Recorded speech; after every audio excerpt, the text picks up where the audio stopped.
انتظار کرتے ہیں کہ اللہ کی طرف سے ہجرت کا حکم آئے گا تو ہجرت ہوگی، لیکن وہ پہلے وہاں سے نکل کے خطا ہو گئی ان سے، اللہ نے ان کو سمندر کی گہرائیوں میں مچھلی کے پیٹ میں ڈال دیا۔ اب وہاں وہ مچھلی کے پیٹ میں ہے، سمندر کی گہرائی میں کیا دعا کر رہے ہیں؟ لا الہ الا انت سبحانک انی کنت من الظالمین، کہ یا اللہ تو بے عیب ہے، ظلم تو میں نے کیا۔ یعنی غلطی ہونے کے بعد انسان سب سے پہلے اعتراف تو کرے مجھ سے غلطی ہوئی ہے۔ یعنی اگر کوئی مصیبت آئی ہے، آپ اپنے اعمال جو بھی غلط ہوئے ہیں آپ سے ان پہ توبہ کریں، مصیبت چلی جائے گی۔ جیسا یونس علیہ السلام کو مچھلی کے پیٹ سے باہر نکال دیا اللہ تعالیٰ نے، تو اسی طرح سے اللہ ہمیں بھی ہماری مشکلوں سے باہر نکالے گا۔ آپ دیکھیں کہ اللہ تعالیٰ کے نا دو قسم کے قوانین ہیں اس وقت جو دنیا میں نظر آتے ہیں۔ ایک وہ قوانین ہیں جن کو ہم لوگ نیچرل لاز کہتے ہیں یا سائنٹیفک لاز کہتے ہیں۔ مثال کے طور پہ گریوٹی کے بارے میں آپ نے سنا ہوگا، پڑھا ہوگا۔ گریوٹی یعنی جب کوئی چیز آپ اوپر پھینکتے ہیں تو وہ نیچے آتی ہے۔ اسی طرح سے، اور یہ قانون اب کہتے تو یہ کہ نیوٹن نے ڈسکور کیا اس کو، لیکن نیوٹن نے یہ قانون بنایا نہیں ہے، نیوٹن نے صرف دریافت کیا ہے، لیکن قانون بنایا تو اللہ نے ہے کہ جو بھی چیز اوپر جاتی ہے وہ نیچے آتی ہے۔ اچھا، اسی طرح سے پانی جو ہے، پانی کے اوپر چلنا ممکن نہیں ہے، یا تو آپ کو ڈوبنا پڑے گا یا تیرنا پڑے گا۔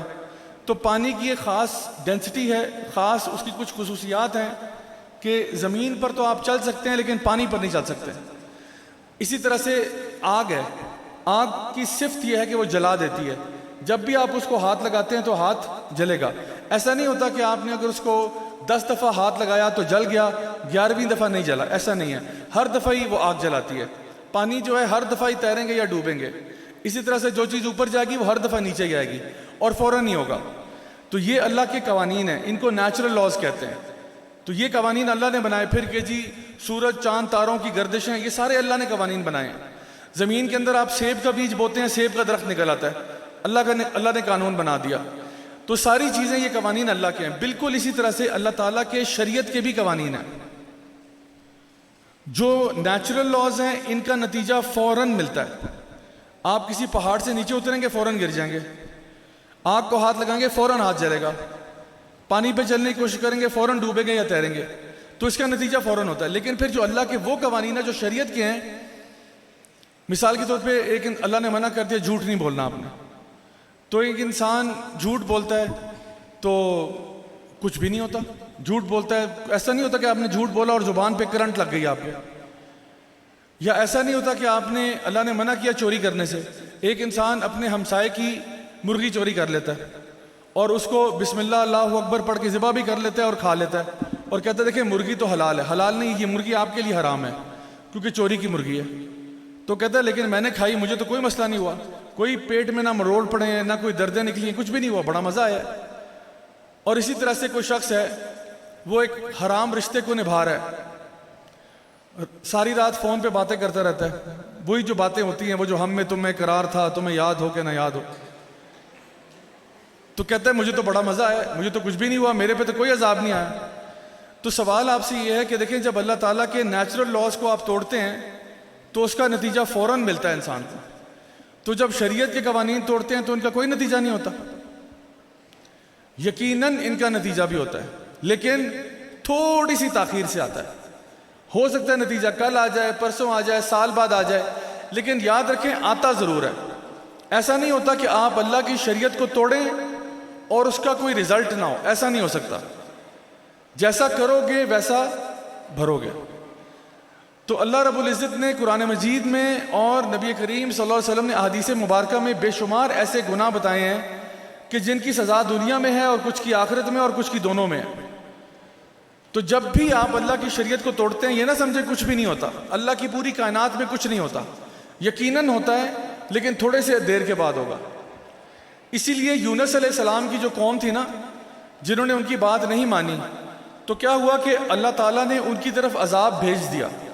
اب عذاب آ رہا تھا، انہوں نے کیا کیا؟ استغفار کر لی، پیچھے سے ان کو خیال آیا کہ ہم سے غلطی ہو گئی، استغفار کی، اللہ تعالیٰ فرماتے ہیں وہ عذاب ہم نے واپس کر دیا۔ یعنی جو ان کی گناہوں کی وجہ سے مصیبت آ رہی تھی استغفار سے ٹل گئی۔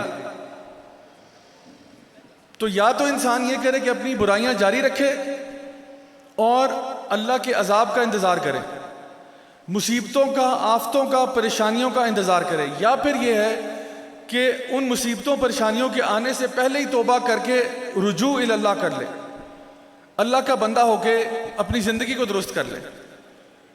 آپ دیکھیں کہ نوح علیہ السلام نے اپنی قوم کو 950 سال دعوت و تبلیغ دی، 950 سال، اور ہر نسل بد سے بدتر ہوتی چلی جا رہی ہے۔ تو انہوں نے اپنی قوم سے کہا کہ فَقُلْتُ اسْتَغْفِرُوا رَبَّكُمْ إِنَّهُ كَانَ غَفَّارًا يُرْسِلِ السَّمَاءَ عَلَيْكُمْ مِدْرَارًا وَيُمْدِدْكُمْ بِأَمْوَالٍ وَبَنِينَ وَيَجْعَلْ لَكُمْ جَنَّاتٍ وَيَجْعَلْ لَكُمْ أَنْهَارًا۔ نوح علیہ السلام نے اپنی قوم سے کہا کہ اگر تم لوگ بھی توبہ کر لو، یعنی تم لوگ وہ لوگ جو شرک کرتے ہیں، ان الشرک لظلم عظیم، جو سب سے بدترین عمل اور فعل اس دنیا میں ہو رہا ہے وہ کیا ہو رہا ہے؟ شرک۔ تو کہا کہ تم لوگ بھی اگر توبہ کر لو تو کیا ہوگا؟ انہو کانا غفارا، نہ صرف یہ کہ اللہ تمہیں معاف کر دے گا بلکہ یرسل السماء علیکم مدرارا، اللہ تعالیٰ تمہارے اوپر رحمتوں کی بارشیں نازل کر دے گا۔ یعنی نہ صرف یہ کہ اللہ تمہاری مصیبتوں کو دور کر دے گا بلکہ تمہاری زندگی میں خوشحالی آ جائے گی، اللہ رحمتوں کی بارشیں نازل کرے گا۔ وَيُمْدِدْكُمْ بِأَمْوَالٍ وَبَنِينَ، تمہارے مال میں اضافہ ہوگا، اللہ تمہیں رزق دے گا، تمہاری اولاد میں اضافہ ہوگا، نیک و صالح اولاد دے گا، اور تمہیں باغات عطا فرمائے گا، اور ان کے بیچ میں نہروں کو بھی جاری کر دے گا۔ یعنی 6 چیزیں ہوں گی صرف استغفار کرنے سے۔ نہ صرف یہ کہ تمہاری مصیبتیں جائیں گی بلکہ الٹا فائدہ ہوگا تمہیں۔ آج ہم دیکھتے ہیں پاکستان کے حالات، ہر بندہ جانتا ہے کہ جی ایک مشکل وقت سے گزر رہے ہیں، مہنگائی بہت زیادہ ہو چکی ہے، اور افراتفری اور ہر قسم کے برائیاں آپ کو نظر آتی ہیں۔ حتیٰ کہ شاید یہ کہنا بھی کوئی بعید نہیں ہوگا کہ جو پچھلی قوموں میں بڑے بڑے جتنے گناہ ہوتے تھے نا، فار ایگزامپل آپ دیکھیں کہ قوم لوط ہے، ہم جنس پرستوں کی قوم تھی، یا قوم شعیب ہے، بزنس میں ناپ تول میں کمی کرتے تھے، فراڈ کرتے تھے، یا قوم عاد ہے، قوم سمود ہے، یعنی جتنے بھی ان کے گناہ تھے نا، آج لگتا ہے کہ ہم سارے کے سارے وہ گناہ ہم کر رہے ہیں۔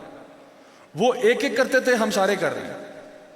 تو پھر آپ کیا سمجھتے ہیں کہ اللہ تعالیٰ یہاں پہ رحمتوں کی بارشیں کروائے گا، یہاں پہ زمین جو ہے وہ سونا نکالے گی؟ پھر یہی ہوگا کہ پیٹرول پہنچ گیا 300 سے اوپر، ڈیزل 300 سے اوپر، پھر یہ ڈالر کہاں سے کہاں، پھر یہی ہوگا ہمارے ساتھ۔ اور پھر جو بیماریاں یہاں پہ آئیں گی اور ساری مصیبتیں آئیں گی، پھر یہی ہوگا۔ تو جان لیں جو مصیبتیں ہماری زندگی میں آتی ہیں ان کا دار و مدار ہمارے اعمال پر ہوتا ہے۔ اگر اعمال اچھے ہوں گے اللہ تعالیٰ آپ کو نعمتوں سے مالا مال کر دے گا۔ اور نوح علیہ السلام بھی اپنی قوم سے یہ کہتے کہ اگر تم لوگ بھی توبہ کر لو تو تمہارے حالات بھی ٹھیک ہو جائیں، جیسا کہ یونس علیہ السلام کی قوم نے توبہ کی، حالات ٹھیک ہو گئے۔ تو میرے پیارے بھائیوں اور بہنوں، اگر ہم نے اپنے حالات بدلنے ہیں نا تو ہم نے انفرادی طور پر اور اجتماعی طور پر توبہ کرنی ہے۔ لیکن توبہ اور استغفار صرف تسبیحاں پھیرنے کا نام نہیں ہے، یاد رکھیں یہ بات۔ توبہ اور استغفار صرف تسبیحاں پھیرنے کا نام نہیں ہے کہ آپ تسبیحاں یعنی استغفر اللہ پڑھتے رہیں اور اپنا عمل ہم نے چینج نہیں کرنا، عمل تبدیل نہیں کرنا، وہی حرام کام جاری ہیں، وہی 2 نمبریاں جاری ہیں، لیکن استغفار ماشاءاللہ پڑھ لیتے ہیں۔ تو ایسا نہیں ہے۔ استغفار کا مطلب یہ ہے کہ انسان دل میں ندامت محسوس کرے اور اللہ کی طرف رجوع کرے۔ امام احمد بن حنبل رحمہ اللہ بہت بڑے امام تھے، بہت بڑے عالم دین تھے، اور اللہ نے ان کو بہت علم دیا۔ امام ابو حنیفہ رحمہ اللہ، ان کے بعد امام مالک، امام الشافعی اور امام احمد بن حنبل، یہ ہمارے چوتھے امام بنتے ہیں۔ اچھا، بڑے مشہور تھے، لوگوں کو ان کے بارے میں پتہ تھا، لیکن چونکہ سوشل میڈیا کا دور نہیں تھا تو لوگ عام طور پہ چہروں سے واقف نہیں تھے۔ لوگوں کا کام پتہ ہوتا تھا کہ جی فلاں جگہ پہ بڑے امام رہتے ہیں، فلاں جگہ پہ وہ اللہ کے ولی رہتے ہیں، کبھی دیکھا نہیں ان کو لیکن سنا بہت ہے۔ تو ایک دن کیا ہوا، امام صاحب اپنی یعنی بزرگی کی یعنی عمر میں، تو آپ کو پتہ ہے کہ جب انسان بزرگی کی عمر میں پہنچتا ہے تو اس کی جو روٹین ہوتی ہے نا وہ بڑی پکی ہو جاتی ہے۔ خاص ٹائم پہ صبح ناشتہ کرتا ہے، پھر خاص ٹائم پہ کھانا کھاتا ہے، خاص ٹائم پہ رات کو سوتا ہے۔ وہ تو نوجوانی میں ہی ہوتا ہے کہ ہمارے ایسے اچانک سے پروگرام بن جاتے ہیں کہ چلو بھائی ادھر چلتے ہیں، چلو بھائی وہاں چلتے ہیں، اب یہ کر لیتے ہیں۔ تو امام صاحب اپنی روٹین میں سیٹ تھے، لیکن اچانک ایک دن کیا ہوا، صبح فجر کی نماز پڑھتے ہی آپ کو خیال آیا کہ میں گھوڑے پر سوار ہوتا ہوں اور کسی سفر پر نکل جاتا ہوں۔ اب یہ بھی نہیں پتا جا کہاں ہے۔ فجر کی نماز پڑھی، گھوڑے پر سوار ہوئے اور ایک سمت پہ نکل گئے، روانہ ہو گئے۔ اور اب صبح کے نکلے ہوئے چلتے چلتے چلتے چلتے کوئی تقریباً 11 بج گئے، ایک گاؤں میں جا پہنچے۔ اب ظاہری بات ہے بڑا لمبا سفر تھا، اندازہ لگائیں صبح 5 بجے کا انسان چلا ہوا ہے، 11 بج گئے ہیں، اتنا لمبا سفر ہو گیا. ایک جگہ پر پہنچتے ہیں تو دیکھا آگے ایک مسجد ہے، تو سوچا تھوڑی دیر کے لیے یہاں پہ آرام فرما لیتے ہیں، اس کے بعد نماز پڑھ لیں گے اور پھر واپس چلیں گے. اچھا یہ ان کی فطرت کے بہت خلاف بات تھی کہ حالانکہ اس طرح کبھی کرتے نہیں تھے کہ بغیر کسی پلاننگ کے اٹھے گھوڑے پر بیٹھے اور روانہ ہو گئے. خیر بہرحال جب اس جگہ پہنچے تو مسجد کا جو خادم تھا اس کو درخواست کی کہ اگر آپ برا نہ مانیں تو میں یہاں تھوڑی دیر کے لیے آرام فرما لوں. تو خادم نے کہا نہیں، یہاں پہ آرام فرمانے کی اس وقت اجازت نہیں، ابھی مسجد کی صفائی کا کام چل رہا ہے. تو انہوں نے کہا دیکھو بھائی میں بڑی دور سے آیا ہوں. انہوں نے اپنا تعارف بھی نہیں کرایا، نہ اس بندے نے پہچانا ان کو. تو انہوں نے کہا دیکھو میں بڑی دور سے آیا ہوں اور تھکا ہوا ہوں، مسافر ہوں، اگر آپ برا نہ مانیں تھوڑی دیر کے لیے میں یہاں پہ لیٹ جاؤں. اس نے کہا نہیں جی ابھی زور کی جب نماز ہوگی پھر آپ آئیں، اس سے پہلے نہیں آ سکتے. ابھی یہ ان کی بحث چل ہی رہی تھی کہ ایک اور شخص وہاں سے گزرا. تو اس نے کہا کہ بھائی اس کو خادم کو کہا، اس نے کہا کیوں بابا جی کو تنگ کر رہے ہو، کیا ہو گیا ہے، کیا مسئلہ ہے. اس نے کہا جی دیکھو یہ غلط ٹائم پہ آئے ہیں، کہہ رہے ہیں مجھے اندر آ کے ریسٹ کرنے دیں، حالانکہ ابھی ٹائم نہیں ہے، ابھی جب ظہر کا وقت ہوگا پھر آپ آئیں، یہ کیا ٹائم ہے. تو اس شخص نے کہا کہ بابا جی آپ میرے ساتھ آئیں. اس نے بھی نہیں پہچانا کہ یہ امام احمد بن حنبل ہے. اس نے کہا بابا جی آپ میرے ساتھ آئیں، میرا یہاں سامنے تندور ہے تو میں روٹیاں شوٹیاں لگاتا ہوں، آپ کھانا کھائیں، اس کے بعد جب تک ظہر کا ٹائم ہو جائے گا آپ پھر آ کے ریسٹ کر لیجیے گا. تو امام صاحب اس کے ساتھ چل پڑے. اب دیکھا کہ وہ چھوٹی سی دکان ہے، اس کی ایک تندور ہے اور ایک آدھ وہ کوئی ڈش بناتا ہے جس طرح چنے بناتا ہے یا دال بناتا ہے. تو دیکھا کہ وہ تندور میں اب روٹیاں لگائے جا رہا ہے اور جب وہ تندور میں روٹیاں لگا رہا ہے تو مستقل اس کی زبان جو ہے وہ چل رہی ہے، کچھ ذکر کر رہا ہے وہ. تو امام صاحب نے پوچھا کہ بیٹا میں آپ سے پوچھ سکتا ہوں کہ یہ آپ کیا پڑھ رہے ہو. تو اس نے مسکرا کے بولا کہ اچھا وہ اصل میں نا میری ایک عادت ہے کہ جب بھی میں روٹیاں لگاتا ہوں تو میں استغفار بہت پڑھتا ہوں اور استغفار اتنے دل سے پڑھتا ہوں کہ یا اللہ جو بھی مجھ سے غلطی ہوئی، جو بھی کوتاہی ہوئی، پتہ نہیں چھوٹی غلطی ہوئی یا بڑی ہوئی، صغیرہ ہوئی یا کبیرہ ہوئی، غلطی سے ہوئی یا جان بوجھ کے ہوئی، چوری چھپے ہوئی یا کھلم کھلا ہوئی، یا اللہ جو بھی مجھ سے غلطیاں کوتاہیاں گناہ ہوئے ہیں یا اللہ مجھے معاف فرما دے، استغفر اللہ استغفر اللہ. میں مستقل بس یہی سوچتا رہتا ہوں اور روٹیاں لگاتا رہتا ہوں، میری کب سے یہ عادت ہے. تو امام صاحب نے کہا عادت تو بڑی پیاری ہے، اس کا کبھی کوئی فائدہ بھی ہوا ہے. تو اس نے کہا جی جی فائدے تو بڑے ہوئے ہیں. تو انہوں نے کہا ذرا کچھ تو بتائیے کیا کیا فائدے ہوئے ہیں. اس نے کہا 2 فائدے بتاتا ہوں. ایک تو فائدہ یہ ہوا کہ الحمدللہ آپ دیکھیں گے کہ میری رزق میں کوئی کمی نہیں ہے.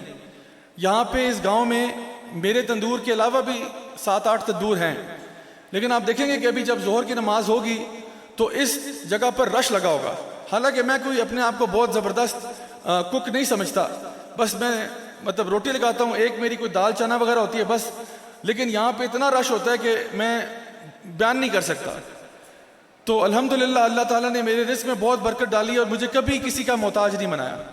الحمدللہ میرے پاس جو بھی ہے سب کچھ ہے الحمدللہ. تو امام صاحب نے کہا چلیں گے تو بہت ہی شاندار بات ہے کہ اللہ تعالیٰ نے آپ کے رزق میں کشادگی عطا فرمائی. دوسری بات کیا؟ اس نے کہا دوسری بات اس سے بھی بڑی ہے. انہوں نے کہا وہ کیا؟ کہتے وہ یہ ہے کہ اللہ تعالیٰ میری ساری دعائیں قبول کرتا ہے، جو میں دعا مانگتا ہوں اللہ تعالیٰ قبول کر لیتے ہیں. تو امام صاحب نے کہا یہ تو پھر واقعی میں بہت بڑی بات ہے کہ اللہ تعالیٰ آپ کی دعائیں قبول کر لیتا ہے. پھر اس شخص کی چہرے کے اوپر تھوڑی سی پریشانی تھی.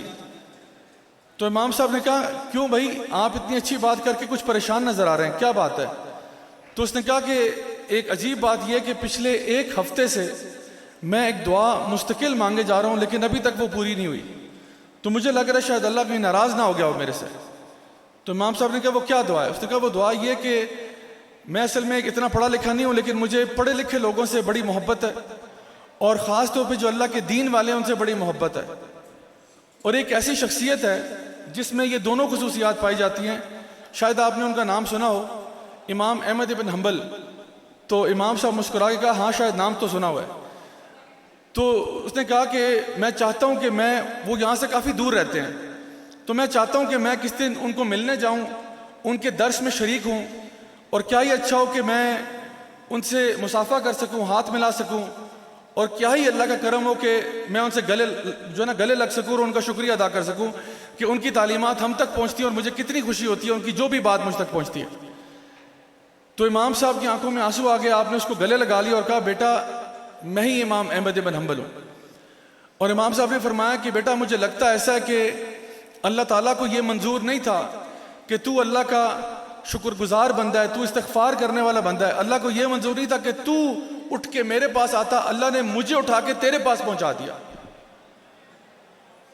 یہ وہ طاقت ہے استغفار کی کہ جب انسان اپنی زندگی میں توبہ کا راستہ اختیار کرتا ہے تو اللہ رب العزت ایسے ایسے معجزات اس کی زندگی میں ہونا شروع ہو جاتے ہیں کہ جس کا اس کو اندازہ بھی نہیں ہوتا. یہ بات ذہن میں بٹھا لیں کہ جب بھی انسان توبہ کا راستہ اختیار کرتا ہے، جس کو ہم تقویٰ بھی کہتے ہیں نا، تقویٰ کیا کہتے ہیں؟ جب انسان پرہیزگار ہو جاتا ہے، گناہوں کو چھوڑ دیتا ہے. اللہ تعالیٰ فرماتے ہیں سورہ طلاق میں، سورہ نمبر 65 ہے، آیت نمبر 2 اور 3 میں اللہ تعالیٰ ارشاد فرماتے ہیں وَمَن يَتَّقِ اللَّهَ يَجْعَل لَّهُ مَخْرَجًا وَيَرْزُقْهُ مِنْ حَيْثُ لَا يَحْتَسِبُ وَمَن يَتَوَكَّلْ عَلَى اللَّهِ فَهُوَ حَسْبُهُ. اللہ تعالیٰ فرماتے ہیں جو بھی اللہ کا تقویٰ اختیار کرے گا، جو بھی اللہ کا تقویٰ اختیار کرے گا، یعنی پرہیزگار ہو جائے گا، گناہوں کو چھوڑ دے گا، نیکی کی راہ پر آ جائے گا، گناہوں کو چھوڑے گا، گناہوں سے توبہ کرے گا، نیکی کی راہ اختیار کرے گا، اللہ تعالیٰ کیا فرماتے ہیں؟ یجعل لہ مخرجا، ہم اس کو مخرج دیں گے، خارج ہونے کی جگہ دیں گے ہر مشکل سے. اللہ تعالیٰ کا وعدہ، یہ میرا وعدہ نہیں ہے، میرا وعدہ غلط ہو سکتا ہے، یہ اللہ رب العزت کا وعدہ ہے جو کبھی غلط نہیں ہوتا. اللہ تعالیٰ فرما رہے ہم اس کو مشکلوں سے نکالیں گے، اس کی مصیبتیں پریشانیاں ہم دور کریں گے، جو کیا کرے گا؟ توبہ اور استغفار کرے گا. تو صرف یہ نہیں، وَيَرْزُقُهُ مِنْ حَيْثُ لَا يَحْتَسِبُ، ہم اس کو رزق دیں گے وہاں سے جہاں سے اس نے سوچا بھی نہیں ہوگا. تو پہلی چیز یہ کہ اللہ تعالیٰ اس کو مشکل سے نکالے گا. دوسری چیز یہ کہ اللہ اس کو رزق دے گا وہاں سے جہاں سے اس کے وہم و گمان میں بھی نہیں ہوگا. اور پھر فرمایا وَمَن يَتَوَكَّلْ عَلَى اللَّهِ فَهُوَ حَسْبُهُ، جو اللہ پر توکل کرے گا، جو اللہ پر بھروسہ کرے گا، اللہ اس کے لیے کافی ہو جائے گا. میرے پیارے بہنوں اور بھائیوں، مجھے بتاؤ جس کے لیے اللہ کافی ہو جائے، اگر اللہ میرے اور آپ کے لیے کافی ہو جائے، اس کے بعد کوئی ٹینشن بچتی ہے زندگی میں؟ تو سوچیں، یہ اللہ تعالیٰ کہہ رہا ہے کہ اگر تم چاہتے ہو کہ تمہاری مشکلیں دور ہوں، تمہارے رزق میں اضافہ ہو اور اللہ تمہارے لیے کافی ہو جائے، تو کیا کرو؟ تقوی اختیار کرو، گناہوں کو چھوڑ دو. گناہوں کو چھوڑو، انفرادی طور پر اور اجتماعی طور پر. پھر دیکھو تمہاری زندگی میں خیر کیا آتی ہے. تو پہلی چیز کیا ہے؟ ہماری زندگی میں جو مشکلیں آتی ہیں وہ ہمارے گناہوں کی وجہ سے آتی ہیں. تو پھر اس کا علاج کیا ہے؟ استغفار. کیا علاج ہے بھائی؟ استغفار. اور استغفار جھوٹی موٹی نہیں، میڈ ان چائنا استغفار نہیں چاہیے، پکی استغفار چاہیے. دل سے توبہ کرے انسان کہ توبہ میں آئندہ نہیں کروں گا یہ کام. پہلی چیز. دوسری چیز یہ ہے کہ یہ جو مصیبتیں ہوتی ہیں یہ اکثر اللہ کی طرف سے آزمائش بھی ہوتی ہیں. اللہ تعالیٰ اپنے بندوں کا امتحان لیتا ہے، کیونکہ ہماری زندگی کا اصل مقصد یہ ہے کہ یہ دارالامتحان ہے، یہ امتحان کی جگہ ہے. اللہ تعالیٰ فرماتے ہیں ہم تمہیں ضرور آزمائیں گے. من الخوف والجوع ونقص من الاموال والانفس والثمرات وبشر الصابرین. تمہیں آزمائیں گے، کبھی مال کم ہوگا، کبھی زیادہ ہوگا، کبھی فوتگیاں ہوں گی، کبھی پیدائشیں ہوں گی، کبھی زندگی میں اتار چڑھاؤ ہوں گے. دیکھنا یہ صبر کرنے والے لوگ کون سے ہیں. تو یہ جو آزمائشیں اللہ کی طرف سے آتی ہیں نا، یاد رکھیں کبھی کبھار ہمیں لگتا ہے کہ آخر یہ میری زندگی میں کیوں آئی ہیں، یا کیا اللہ تعالیٰ مجھ سے ناراض ہو گیا، یا میرا کیا قصور تھا کہ یہ مصیبت میرے پہ آئی. نبی کریم صلی اللہ علیہ وسلم کی حدیث ہے، آپ نے فرمایا کہ سب سے زیادہ جو لوگ آزمائے گئے وہ اللہ کے نبی ہیں، اور آپ نے فرمایا ان میں بھی جو سب سے زیادہ آزمایا گیا وہ میں ہوں. تو نبی کریم صلی اللہ علیہ وسلم سب سے زیادہ آزمائشیں آپ پر آئیں. کیا اس کا یہ مطلب ہے کہ نعوذ باللہ اللہ تعالیٰ نبی کریم صلی اللہ علیہ وسلم سے محبت نہیں کرتے تھے؟ بلکہ اللہ تعالیٰ تو سب سے زیادہ محبت نبی کریم صلی اللہ علیہ وسلم سے کرتے. تو آزمائشیں بھی زیادہ ہیں، کیونکہ جب آزمائشیں کریں گے وہ اور مقام اوپر ہوگا، اور مقام اوپر ہوگا. تو اللہ تعالیٰ اس بندے کے مقام بلند کرنے کا ایک بہانہ بنا دیتے ہیں کہ جب اس پہ کوئی مشکل آتی ہے تو پھر چلی بھی جاتی ہے نا. یہ تو نہیں ہوتا مشکل ہمیشہ رہتی ہے. فَإِنَّ مَعَ الْعُسْرِ يُسْرًا إِنَّ مَعَ الْعُسْرِ يُسْرًا. ہر مشکل کے ساتھ یہ آسانی آتی ہے. پھر دوبارہ فرمایا ہر مشکل کے ساتھ آسانی آتی ہے. کوئی بھی مشکل پکی نہیں ہوتی، لیکن آپ رجوع کریں اللہ کی طرف، اللہ مشکل کو دور کرتا ہے. جیسا کہ جب پوچھا جاتا ہے کہ ہمیں کیا پتا کہ جو ہمارے پہ مشکل آئی ہے وہ عذاب ہے یا آزمائش ہے، یہ ہمارے گناہوں کی وجہ سے آئی ہے یا آزمائش ہے.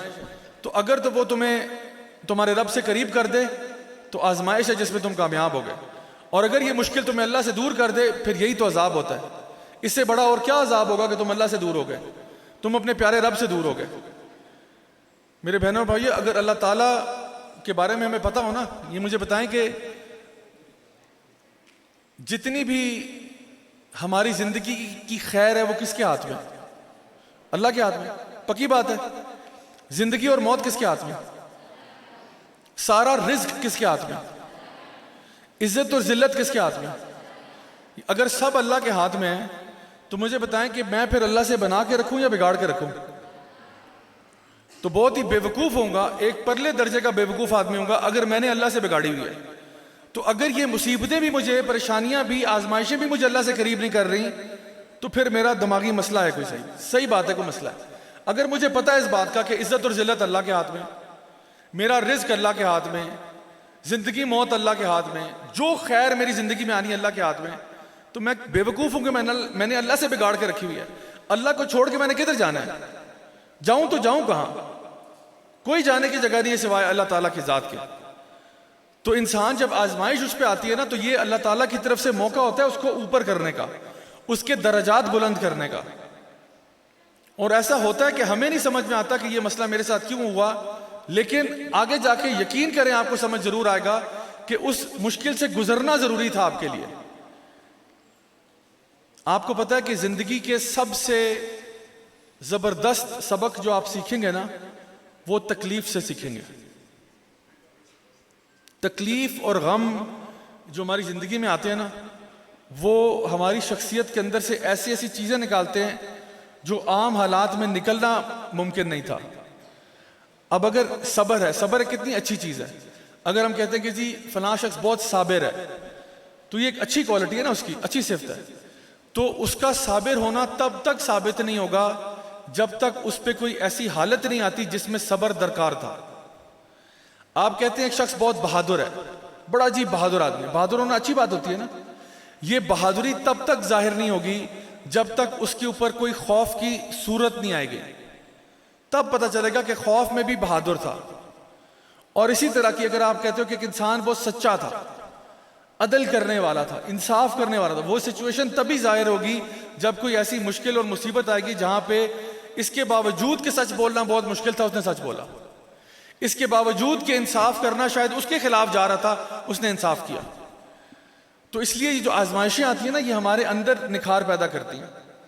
میں آپ کو ایک چھوٹا سا ایک دو واقعہ سناتا ہوں اپنی زندگی کے, تاکہ بات واضح ہو جائے. میں جب چھوٹی عمر میں تھا, نرسری میں نا, تو اس ٹائم پہ دریافت ہوا کہ مجھے بولنا نہیں آتا, یعنی مجھے ہکلانے کا پرابلم تھا. اور میرے سے نا ایک جملہ بھی نہیں نکلتا تھا منہ سے, یعنی ایک جملہ بولنا بھی میرے لیے بہت مشکل تھا. تو مجھے یہ لگتا تھا کہ پتہ نہیں یہ میرے پہ مصیبت کیوں آئی ہے. اور ظاہری بات ہے کلاس میں مذاق اڑتا تھا, اسکول میں جاتا, وہاں پہ لڑکے آپ کو پتہ شرارتی ہوتے ہیں, مذاق اڑاتے تھے. تو میرا ریئیکشن یا رد عمل یہ ہوتا تھا کہ میں ان کو پکڑ کے مارنا شروع کر دیتا تھا. 2-3 سال تو یہ کام چلایا, لیکن پھر اس کے بعد کیا ہوا, مجھے یہ آئیڈیا ہوا کہ میں پوری دنیا سے نہیں لڑ سکتا. ہر بندے کو جو تانا دیتا ہے یا گالی کستا ہے یا کچھ اور کہتا ہے, میں اسے لڑ نہیں سکتا. تو میں نے پھر صبر اور برداشت شروع کر دیا. اور اس دوران میری چمڑی بڑی سخت ہو گئی کہ لوگ بہت سارے تانے دیتے, میں صبر کر جاتا, برداشت کر لیتا. 10ویں جماعت میں جب میں پہنچا تو ہمارے ایک فزکس کے استاد تھے, انہوں نے مجھے بلایا اور کہا کہ ان کو پتہ چل گیا کہ مجھے یہ پرابلم ہے. تو انہوں نے مجھے کہا کہ بیٹا آپ کو پتہ ہے کہ اللہ کے نبی موسیٰ علیہ السلام جو ہیں ان کو بھی یہی مسئلہ تھا. تو مجھے یہ بات اس ٹائم پہ معلوم نہیں تھی. میں بڑا حیران ہوا کہ اچھا اللہ کے ایک نبی اور رسول جو ہیں ان کو بھی یہی پرابلم تھا. تو انہوں نے کہا ہاں بیٹا وہ یہ دعا پڑھتے تھے. کون سی دعا؟ رب اشرح لی صدری ویسر لی امری واحلل عقدۃ من لسانی یفقهوا قولی, کہ رب اشرح لی صدری, کہ یا اللہ میرا سینہ میرے لیے کھول دے, ایسے ریلیکس کر دے مجھے. ویسر لی امری, میرا کام آسان کر دے. واحلل عقدۃ من لسانی, میرے زبان کی گرہ کھول دے. یفقهوا قولی, تاکہ وہ میری بات سمجھ سکیں. تو نے کہا یہ بیٹا میں آپ کو دعا لکھ کے دیتا ہوں, یہ آپ اپنے نا بستر کے سرہانے رکھ لیں, اور صبح دوپہر شام جب آپ کو موقع ملے یہ دعا پڑھا کریں. تو میں نے کہا بالکل ٹھیک ہے. میں نے پڑھنا شروع کی. پہلے تو میں دیکھ دیکھ کے پڑھتا تھا, بعد میں زبانی یاد ہو گئی, تو اٹھتے بیٹھتے چلتے پھرتے دعا پڑھتا. اب 2 سال کے عرصے کے اندر اندر جب میرے ایگزامز وغیرہ کلیئر ہو گئے, تو ہم دوست 4 ایک دن بیٹھے ہوئے تھے. تو ایک دوست, پرانا دوست جو 2-3 سال سے نہیں ملا تھا, وہ اس نے مجھے کہا کہ یار تو اٹکتا نہیں تھا, تیرے سے بات نہیں ہوتی تھی ایک زمانے میں.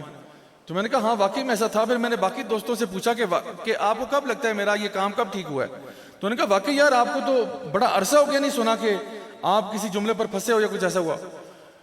تو اس کے بعد میں نے ارادہ کیا کہ میں جو بھی اسکول کالج یونیورسٹی لیول پہ جو بھی تقریب ہوگی جس میں اسٹیج پہ آنا ہوگا, میں نے اپنے دوستوں کو سب کو بتا دیا کہ میرا نام آپ نے وہاں پہلے لکھوانا ہے, بتانا مجھے بعد میں. چاہے کوئی تقریری مقابلہ ہو, چاہے کوئی شو ہوسٹ کرنا ہو, کوئی ڈرامہ ہو, کوئی نظم پڑھنی ہو, میں ضرور جاؤں گا اسٹیج پر. کیونکہ ساری عمر خاموش رہا, اب موقع ملا بولنے کا, تو میں نے کہا میں نے تو ہر چیز میں نے اپنی ٹانگ اڑا دینی ہے. تو آپ کو میں بتاؤں کہ اس دوران جب میں یہ 5ویں 6ٹھی 7ویں جماعت میں تھا, میں اللہ سے انتہائی ناراض تھا اسی مسئلے کی وجہ سے کہ اللہ باقی سارے بچے نارمل ہیں, میرے ساتھ یہ پرابلم کیوں ہے؟ مطلب میں نے کسی کا کیا بگاڑا ہے؟ میں تو بچہ تھا, معصوم سا, نرسری سے یہ پرابلم ہے, تو میں نے کسی کا کیا بگاڑا ہے؟ مجھے کیوں اس اذیت سے گزارا جا رہا ہے؟ مجھے کیوں اس آزمائش, اتنی بڑی آزمائش سے کیوں گزارا جا رہا ہے؟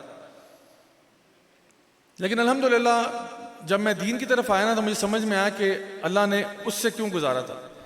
دیکھیے میں ایک پبلک فگر ہوں, میرا کام لوگوں کے ساتھ ہے, میرا کام عوامی قسم کا ہے. میں جب لوگوں سے بات کرتا ہوں اور درس و تدریس کرتا ہوں اور بیان دیتا ہوں, الحمدللہ اکثر لوگ بہت اس کو پسند بھی کرتے ہیں, اور یعنی اچھی باتیں بھی کہتے ہیں, اور یہ بھی کہتے ہیں کہ جی میری زندگی بدل گئی اور ایسا ہو گیا ویسا ہو گیا, بڑی خوشی ہوتی ہے. لیکن آپ کو پتہ ہے کئی لوگ ایسے بھی ہیں جو ہماری بات سے بالکل خوش نہیں ہوتے, جو کہ خاص طور پہ لادین قسم کے لوگ ہیں, دین سے متنفر, دین سے بیزار لوگ ہیں. تو وہ اکثر مجھے میرے سوشل میڈیا پہ یا ویسے میسیجز آتے ہیں کہ لوگ جو ہے نا وہ گالیاں نکالنا, برا بھلا کہنا, حتیٰ کہ قتل کی دھمکیاں دینا بھی. تو الحمدللہ میں وہ جو 10 سال جس ٹریننگ سے گزرا ہوں نا, اب میری چمڑی اتنی سخت ہو چکی ہے کہ یہ سب کچھ برداشت ہو جاتا ہے. اور آپ یقین کریں کہ اگر وہ 10 سال نہ ہوتے جس سے میں گزرا ہوں تو آج میں یہاں آپ کے سامنے بھی نہ ہوتا. تو آج اگر مجھ سے کوئی پوچھتا ہے کہ وہ جو آپ کے ساتھ 10 سال ہوا وہ ٹھیک ہوا یا غلط ہوا, میں کہتا ہوں 100% ٹھیک ہوا. کیوں؟ کیونکہ اس نے مجھے وہ بنایا جو میں آج آپ کے سامنے ہوں. ورنہ میں اس پیشے میں نہ ہوتا, میں کہیں آرام سے چپ چاپ بیٹھ کے ڈیسک جاب کرتا. میں کہتا کیوں بھائی, میں کیوں ایسے پیشے میں جاؤں جہاں مجھے چلو اچھائی تو ہوتی ہے لیکن گالیاں سننی پڑے لوگوں سے, لوگ مجھے خواہ برا بھلا کہیں, کیوں کروں؟ نبی کریم صلی اللہ علیہ وسلم طائف گئے تھے نا, لوگوں نے پتھر مارے, آپ نے کیا کہا؟ آپ نے پھر بھی دعا دی ان کے لیے. آپ نے کہا پھر بھی مجھے ان سے نہیں, مجھے ان کی اگلی نسلوں سے اچھی امید ہے. تو اس لیے میں سمجھتا ہوں کہ یہ جو 10 سال تھے یہ میری زندگی کے لیے بہت ضروری تھے. مجھے راجہ ضیاء الحق بنانے میں ان 10 سالوں کا بہت بڑا کردار ہے, اور میں اس کو کبھی بھی بدلنا نہیں چاہوں گا. اللہ کے ہر فیصلے میں خیر ہوتی ہے. اسی طرح میں آپ کو بتاؤں کہ میں نے اپنی کالج کے بعد میرا پورا ارادہ تھا کہ میں پاکستان فوج کو جوائن کر لوں. میرے والد صاحب کا تعلق آرمی سے تھا, ان کے جو والد صاحب ہیں میرے دادا, ان کا بھی تعلق فوج سے تھا, اور ابو کی سائڈ پہ تقریباً سارے ہی فوجی ہیں. تو میں نے بھی ساری عمر یہی لائف سٹائل دیکھا تھا, میرا بھی شوق یہی تھا, ٹیسٹ وغیرہ بھی دیے, کلیئر بھی ہو گیا. لیکن پھر امی نے ایک دم سے نا روک دیا کہ نہیں ایسا نہیں ہو سکتا. تو بہرحال وہ کافی انہوں نے اس پہ جو ہے نا اصرار کیا کہ بیٹا کوئی تم جو ہے نا پڑھنے لکھنے والا کام کر لو, کوئی جاب کر لو جس طرح نارمل قسم کی ہوتی ہے, فوج میں نہیں جاؤ. کیونکہ ان کو ڈر یہ تھا کہ میں ان کا بڑا لاڈلا بیٹا ہوں, 3 بیٹیوں کے بعد پیدا ہوں, تو ان کو تھا یہ بہت جلدی کہیں شہادت کا جام نہ نوش فرما لے, دنیا سے لاڈلا جو ہے وہ رخصت نہ ہو جائے. تو انہوں نے کہا ادھر نہیں جاؤ, تم اور کام کرو. اچھا پھر میں نے سوچا کہ پاکستان میں اس ٹائم پہ انجینئرنگ کے اندر میرے ذہن میں 2 یونیورسٹیز تھیں جہاں پہ میں نے داخلے کے لیے اپلائی کرنا تھا. ایک اس میں غلام اسحاق خان یونیورسٹی ہے ٹوپی میں GIK, اور دوسری ہے نسٹ. تو یہ 2 یونیورسٹیاں میرے ذہن میں تھیں کہ جہاں پہ میں نے اپلائی کرنا ہے, اور تیسری کوئی نہیں تھی. میں نے بڑی محنت کی, اور میں اچھا طالب علم تھا, میرے اچھے نمبر آتے تھے, بڑی محنت کی, انٹری ٹیسٹ دیا, GIK میں نہیں ہوا داخلہ. دوبارہ سے میں نے محنت کی, دوبارہ بہت کوشش کی, دعائیں بھی بڑی مانگی, نسٹ کے لیے ٹرائی کیا, وہاں پہ بھی نہیں ہوا. اور میں شدید ڈپریشن میں چلا گیا کہ بھئی میں تو اچھا اسٹوڈنٹ تھا, پہلے تو فوج سے امی نے روک دیا, اس کے بعد جو جگہ جانا تھا GIK اور نسٹ دونوں میں نہیں ہوا, میرا پورا کریئر برباد ہو گیا, میں اب کہاں جاؤں. تو میں پھر اللہ سے بھی ناراض مزید ہو گیا کہ یا اللہ مطلب اگر میرے جیسا ایک مسکین جو ہے اس کو اس یونیورسٹی میں داخلہ ملتا تو کون سی قیامت آ جانی تھی. اور میں اچھا اسٹوڈنٹ بھی تھا, یہ نہیں کہ میرے کوئی نمبر برے آتے تھے. اور افسوس اس بات کا تھا کہ کچھ ایسے لڑکے جو میری کلاس کے تھوڑے سے نالائق تھے, ان میں سے کچھ کا داخلہ ہو گیا. تو میں نے کہا یا اللہ بڑی عجیب بات ہے کہ میں نے محنت بھی کی, کوشش کی, سارا کچھ کیا, دعائیں بھی مانگی, اور پھر بھی نہیں ہوا. اور مجھے میری سمجھ سے باہر ہے کہ کون سا کوئی قیامت آ جانی تھی, پہاڑ ٹوٹ جانے تھے, آسمان پھٹ جانا تھا اگر میرا داخلہ ہو جاتا تو. امی ابو کہہ رہے ہیں نہیں بیٹا ہر چیز میں جو ہے نا اللہ تعالیٰ بہتری کرتا ہے. مجھے تو بہتری نظر نہیں آ رہی, مجھے تو سمجھ نہیں آ رہا میرے وہاں نہ جانے سے کون سی بہتری ہو رہی ہے میری. تو میں انتہائی یعنی ڈپریشن میں گیا ہوا تھا. بہرحال میں نے یہاں پہ ایک اور یونیورسٹی کے لیے ٹرائی کیا, فاسٹ یونیورسٹی, تو وہاں پہ ہو گیا. اتنی بھی سیڈ سٹوری نہیں ہے. تو وہاں پہ داخلہ ہو گیا, بلکہ میں نے ان کا انٹری ٹیسٹ ٹاپ کیا. تو جب میں ایڈمیشنز آفس گیا تو انہوں نے کہا جی مبارک ہو آپ نے انٹری ٹیسٹ ٹاپ کیا ہے. میں نے کہا اب بھی نہ کرتا تو کب کرتا.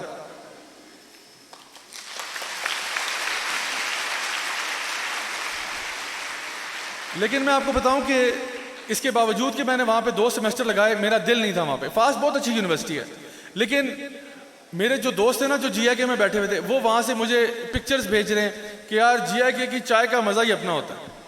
اب میرے زخموں پہ نمک لگ رہا ہے. نسٹ والے جو ہے وہ کہہ رہے ہیں یار نسٹ کی کیفیٹیریا کا جو سموسہ ہے نا پورے پاکستان میں ایسا نہیں ہے, اب مزید نمک چھڑک رہے ہیں. اچھا میں اب سوچ رہا ہوں کہ یا اللہ میں کدھر. اب میں نے امی سے کہا, میں نے کہا امی جی میں اس ذلت سے موت اچھی, میں پاکستان چھوڑ کے جانا چاہتا ہوں. تو امی نے کہا اتنی کیا ایمرجنسی پڑ گئی. میں نے کہا نہیں بس میں نے یہاں رہنا ہی نہیں ہے, میں نے باہر جا کے پڑھنا ہے, میں نے یہاں سے نہیں پڑھنا. میں نے خیر بہت چھوڑ ڈالا. فائنلی میں پھر انگلینڈ چلا گیا, وہاں سے میں نے اپنا بیچلرز کمپلیٹ کیا. اچھا پاکستان میں بھی میں کافی راہ سے بھٹکا ہوا تھا, انگلینڈ جا کے مزید بھٹک گیا. اس کے بعد آسٹریلیا گیا ماسٹرز کے لیے, اور تھوڑا بھٹک گیا.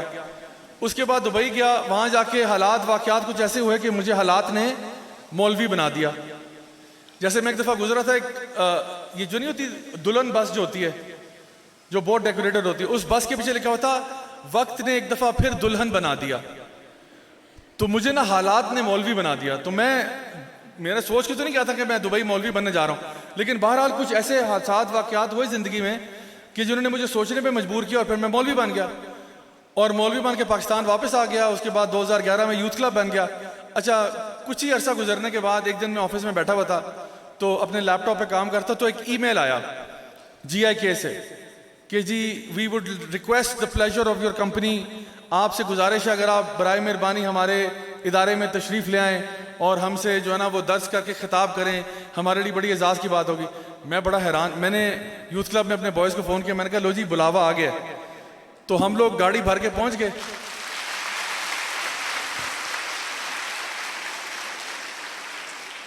ہم نے گاڑی بھری, ہم پہنچ گئے سارے وہاں پہ. اچھا جب وہاں گئے تو غلام صاحب خان نا اصل میں وہ یونیورسٹی کم اور شہر زیادہ ہے, وہ ان دیواروں کے اندر جو ہے نا وہ ایک پورا شہر ہے, یعنی اس کے اندر یونیورسٹی بھی ہے, اس کے اندر جو سینئر ترین پروفیسرز ہیں ان کے بھی گھر ہیں, جو جونیئر پروفیسر ہیں ان کو اپارٹمنٹس بنا کے دیے ہوئے ہیں, ان کے بچوں کا اسکول بھی ہے, وہاں پہ شاپنگ سینٹر بھی ہے, مطلب سب کچھ جو زندگی کی مطلب ضروریات ہیں وہ ساری وہاں پہ, کرکٹ گراؤنڈ, فٹ بال گراؤنڈ, فلانا. تو ایک دفعہ آپ گیٹ سے اندر چلے جائیں نا اس کے بعد پوری ایک اور دنیا ہے. تو اب وہ گیٹ بھی بڑا اونچے گیٹ ہیں. تو جب گیٹ پہ آئے تو انہوں نے ہمیں انٹری دی, تو جیسے اندر انٹر ہوتے ہیں تو آگے جی ان کے ڈین, ہیڈ آف ڈپارٹمنٹ, بچے بچیاں, پھول, جس طرح ماشاءاللہ آج آپ لوگوں نے بڑا اچھا وارم ویلکم دیا ہے, اسی طرح پھول نچھاور ہو رہے ہیں, سارا کچھ ہو رہا ہے. میں تو حیران پریشان کہ بھئی یا اللہ یہ کس قسم کی انٹری ہے جی آئی کے میں. اس کے بعد وہ مجھے وہاں سے انہوں نے پہلے تھوڑا سا چائے پانی پلایا, اس کے بعد لے گئے آڈیٹوریم جب گئے اور میں نے دیکھا ماشاءاللہ اسٹوڈنٹ سارے بیٹھے ہوئے ہیں. میں نے پہلی بات ان سے یہ کی, میں نے کہا السلام علیکم, میں آپ کا اینٹی ٹیسٹ فیل ہوا تھا.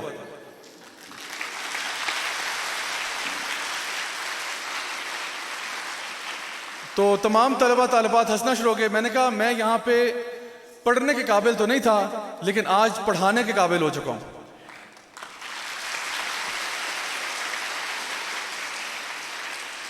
اور الحمدللہ یہی معاملہ ہوا جب میں نسٹ گیا پہلی دفعہ, تو الحمدللہ ادھر بھی میں نے یہی بات کی اور یہی رسپانس مجھے ملا, اور پھر بار بار نسٹ گیا اور بار بار جی آئی کے گیا.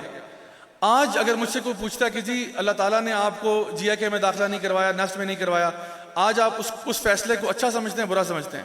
میں کہوں گا میں 100% اس فیصلے کو بہترین سمجھتا ہوں, کیونکہ اللہ تعالیٰ کو یہ منظور ہی نہیں تھا. اللہ کو پتا تھا کہ یہ دعا کر رہا ہے میں نے جی آئی کے جانا ہے, نسٹ جانا ہے, تو میں نے تجھے اسٹوڈنٹ تو بھیجنا ہی نہیں ہے. اللہ تعالیٰ نے کیا سوچا ہوا تھا, تجھے میں اسٹوڈنٹ کے طور پہ نہیں بھیجوں گا, تجھے بھیجوں گا ضرور, تو نسٹ ضرور جائے گا, تو جی آئی کے بھی جائے گا, لیکن ٹیچر کے طور پر، دائی کے طور پر، پڑھانے والے کے طور پر جائے گا، پڑھنے والے کے طور پر نہیں جائے گا وہاں پہ.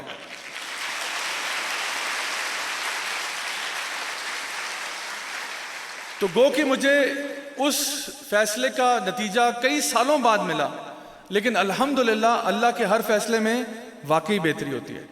دیکھیے ہمیں نا صرف ایک اگر پوری تصویر ہے نا، اس تصویر میں آج کل تو ڈیجیٹل دور ہے تو پکسلز ہوتے ہیں نا بہت سارے ایک تصویر کو بناتے ہیں، تو ہمیں نا تصویر کا ایک پکسل نظر آ رہا ہوتا ہے اور اللہ کو فل پکچر نظر آتی ہے.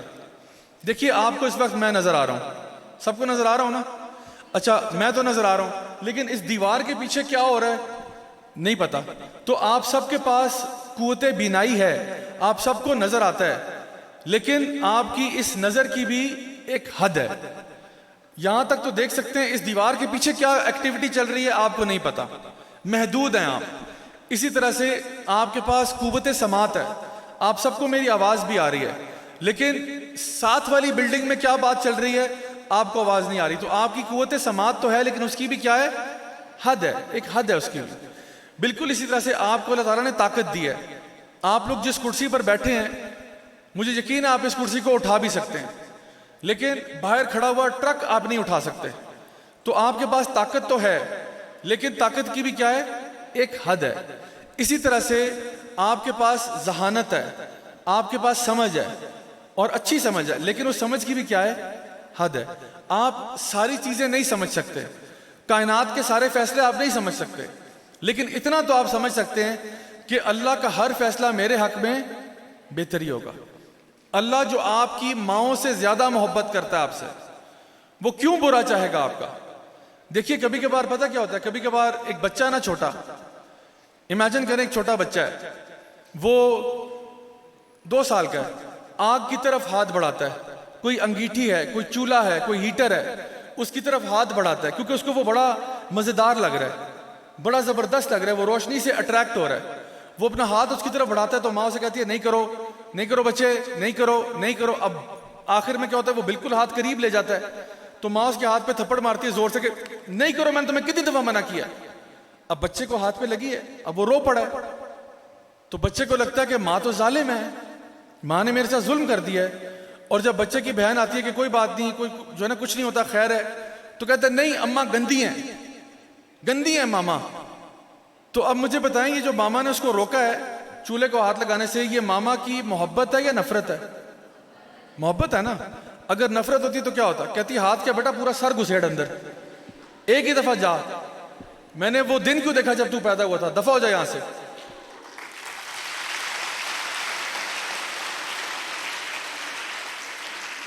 تو ہم سب جانتے ہیں کہ یہ ماں کی محبت ہے کہ ماں نے اس کو روکا ہے.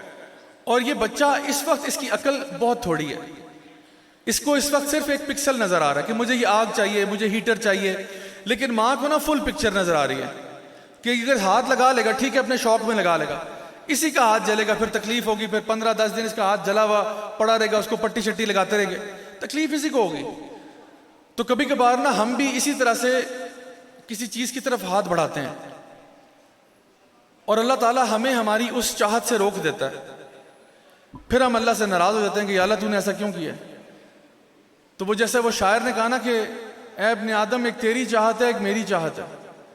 تو کبھی کبھار ایسا ہوتا ہے ہم اس چاہت کی طرف ہاتھ بڑھاتے ہیں، اللہ تعالیٰ ہمارا ہاتھ روک دیتا ہے کیونکہ اللہ کو پتا ہے کہ جو چیز تو چاہ رہا ہے وہ تیرے لیے اچھی نہیں ہے، اور میں تجھے اس سے بہتر نہ دے دوں، تجھے اس سے اچھا چیز نہ دے دوں. تو پھر انسان جب اس بات پر توکل رکھتا ہے نا کہ اللہ مجھے بہتر ہی دے گا، جیسے صحابہ کرتے تھے. صحابہ کے بارے میں آتا ہے کہ وہ جب اللہ تعالیٰ سے دعا مانگتے تھے اور دعا قبول ہو جاتی تھی تو بہت خوش ہوتے تھے، لیکن جب دعا قبول نہیں ہوتی تھی تو زیادہ خوش ہوتے تھے کہ پہلے جو ہم نے چاہا تھا وہ ہماری مرضی سے، اب جو ہوگا وہ اللہ کی مرضی سے ہوگا، اور یقیناً اللہ کی مرضی ہماری مرضی سے بہتر ہے. اس بات کا ان کو یقین تھا. تو اس لیے جو بھی آپ کی زندگی میں کوئی پریشانی یا مشکل آتی ہے یا کوئی آزمائش آتی ہے، ایک تو یہ ہمارے گناہوں کی وجہ سے، اگر گناہوں کی وجہ سے فوراً توبہ کریں، رجوع کریں اللہ کی طرف، فوراً استغفار کریں. اور اگر وہ آزمائش بھی ہے تو اللہ پہ بھروسہ رکھیں، اگر یہ آزمائش آئی ہے تو اللہ ہی دور کرے گا. اللہ کے لیے مجھے بتائیں کیا مشکل ہے؟ اللہ کے لیے نا کن فیکون ہے. مصیبت ہمارے لیے بہت بڑی مصیبت لگ رہی ہوتی ہے، وہ یہ کیسے ہو، اللہ کے لیے کچھ بھی نہیں ہے وہ. میں آپ کو بتاؤں جب میں نرسری میں تھا نا تو مجھے اس کا ایک واقعہ یاد ہے. کہ ہماری میڈم تھی, مجھے یاد ہے مجھے نا بہت پیمپر کرتی تھی, مطلب بہت مجھ سے بہت لاڈ پیار کرتی تھی, پتہ نہیں کیوں واللہ عالم, لیکن وہ کرتی تھی کہ ادھر آؤ بچے, مجھے بلا کے نا کبھی ٹافی پکڑا دی, کبھی چوئنگم پکڑا دیا. اچھا بظاہری طور پہ نا مجھے نا سزا دیتی تھی کہ راجا ضیاء الحق اسٹینڈ اپ. میں کھڑا ہو گیا, میں نے کہا میں نے تو کچھ بھی نہیں کیا, ادھر آؤ, یہاں کونے میں کھڑے جاؤ, اپنی ٹیبل کے ساتھ کھڑا کر دیتی تھی. پھر جب سارے بچے اپنا کام کر رہے تھے نا کہ پتہ نہیں اس کو کیوں سزا مل رہی ہے, مجھے چپکے سے نا ٹافی پکڑا دیتی تھی, کہتی تھی اب واپس چلے جاؤ. تو یہ مجھے سزا دینے کا طریقہ تھا ان کا, یہاں بلاتی تھی سائڈ پہ کھڑا کر کے ٹافی ببل گم چاکلیٹ پکڑا کے واپس بھیج دیتی تھی. تو ایک دفعہ کیا ہوا, انہوں نے کلاس میں کہا کہ سارے بچے نا کلرنگ کریں, پیپر پینسل وہ جو بھی لیں اور اس میں نا رنگ بھریں تصویروں میں. اب ہم اس میں کلرنگ کر رہے ہیں, تو میرے ساتھ ایک لڑکا بیٹھا ہوا تھا, اس کی نا پینسل ٹوٹ گئی, تو اس نے وہاں رونا شروع کر دیا. اب وہ نرسری کا بچہ ہے, رونا شروع کر دیا. تو میڈم نے کہا کیا ہوا ہے تمہیں؟ تو اس نے کہا یہ پینسل ٹوٹ گئی ہے. اب وہ رو رہا ہے, ظاہری بات ہے پینسل ٹوٹ گئی ہے, ساری کلاس کلرنگ کرے گی, میں نہیں کروں گا. انہوں نے کہا ادھر آؤ میرے پاس.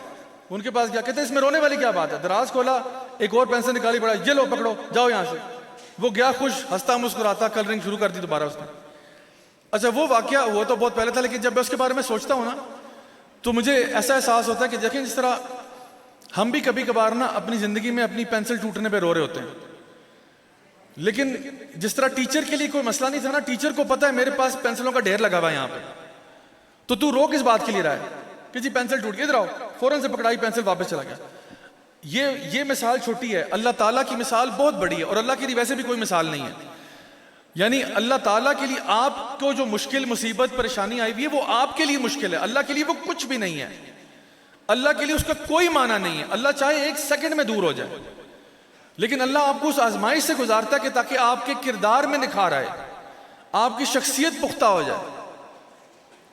تو جب بھی کوئی آپ کی زندگی میں مشکل آتی ہے, پریشانی آتی ہے, جان لیں وہ آپ کو اوپر اٹھانے کے لیے آتی ہے, دبانے کے لیے نہیں آتی. اسی لیے ہمارے انبیاء جو ہیں وہ سب سے زیادہ مشکلوں سے گزرے. میں آپ کو بتاؤں کہ ایک حدیث میں آتا ہے کہ جب اللہ تعالیٰ اپنے بندے سے خیر کا معاملہ کرنا چاہتا ہے تو اس کو زیادہ آزمائشیں دیتا ہے.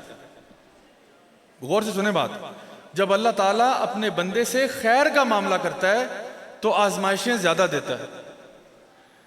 جیسے بہت سارے یہ کچھ ریئلٹی شوز ہوتے ہیں نا, جس میں کنٹیسٹنٹس ہوتے ہیں, 12 کنٹیسٹنٹس ہیں, ان کے آپس میں مقابلے ہوتے ہیں.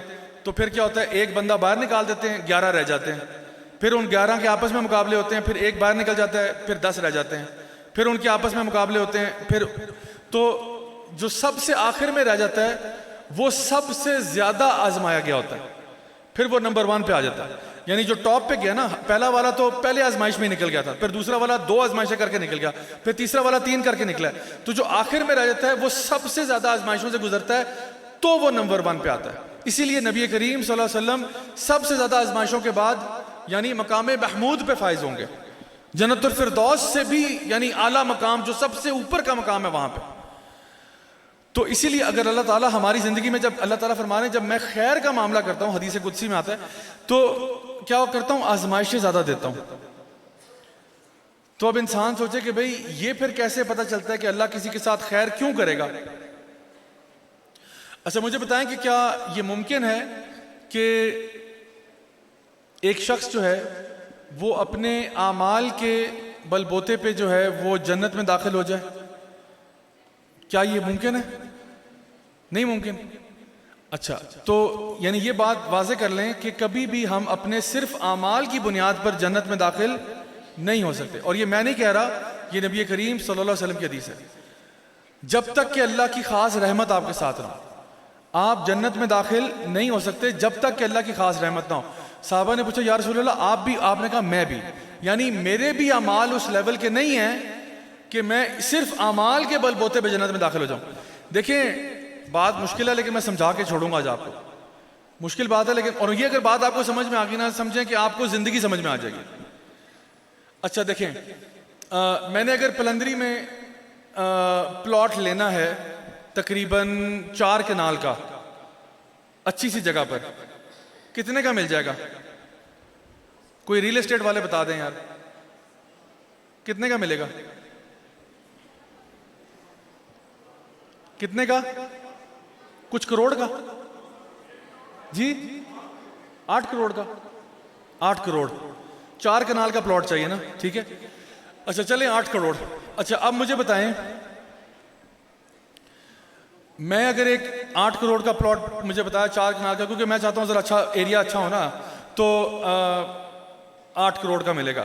اچھا میں اب کالج سے پڑھ کے گریجویٹ ہو گیا, یہاں پہ مسٹ یونیورسٹی کے اسٹوڈنٹس کتنے, ہاتھ کھڑا کریں, ٹھیک ہے ہاتھ نیچے کر لیں. اچھا اگر میں پڑھتا ہوں اور یونیورسٹی میں گیا, مسٹ یونیورسٹی میں داخل ہو گیا, اس کے بعد میں گریجویٹ ہوا, میری نوکری لگ گئی.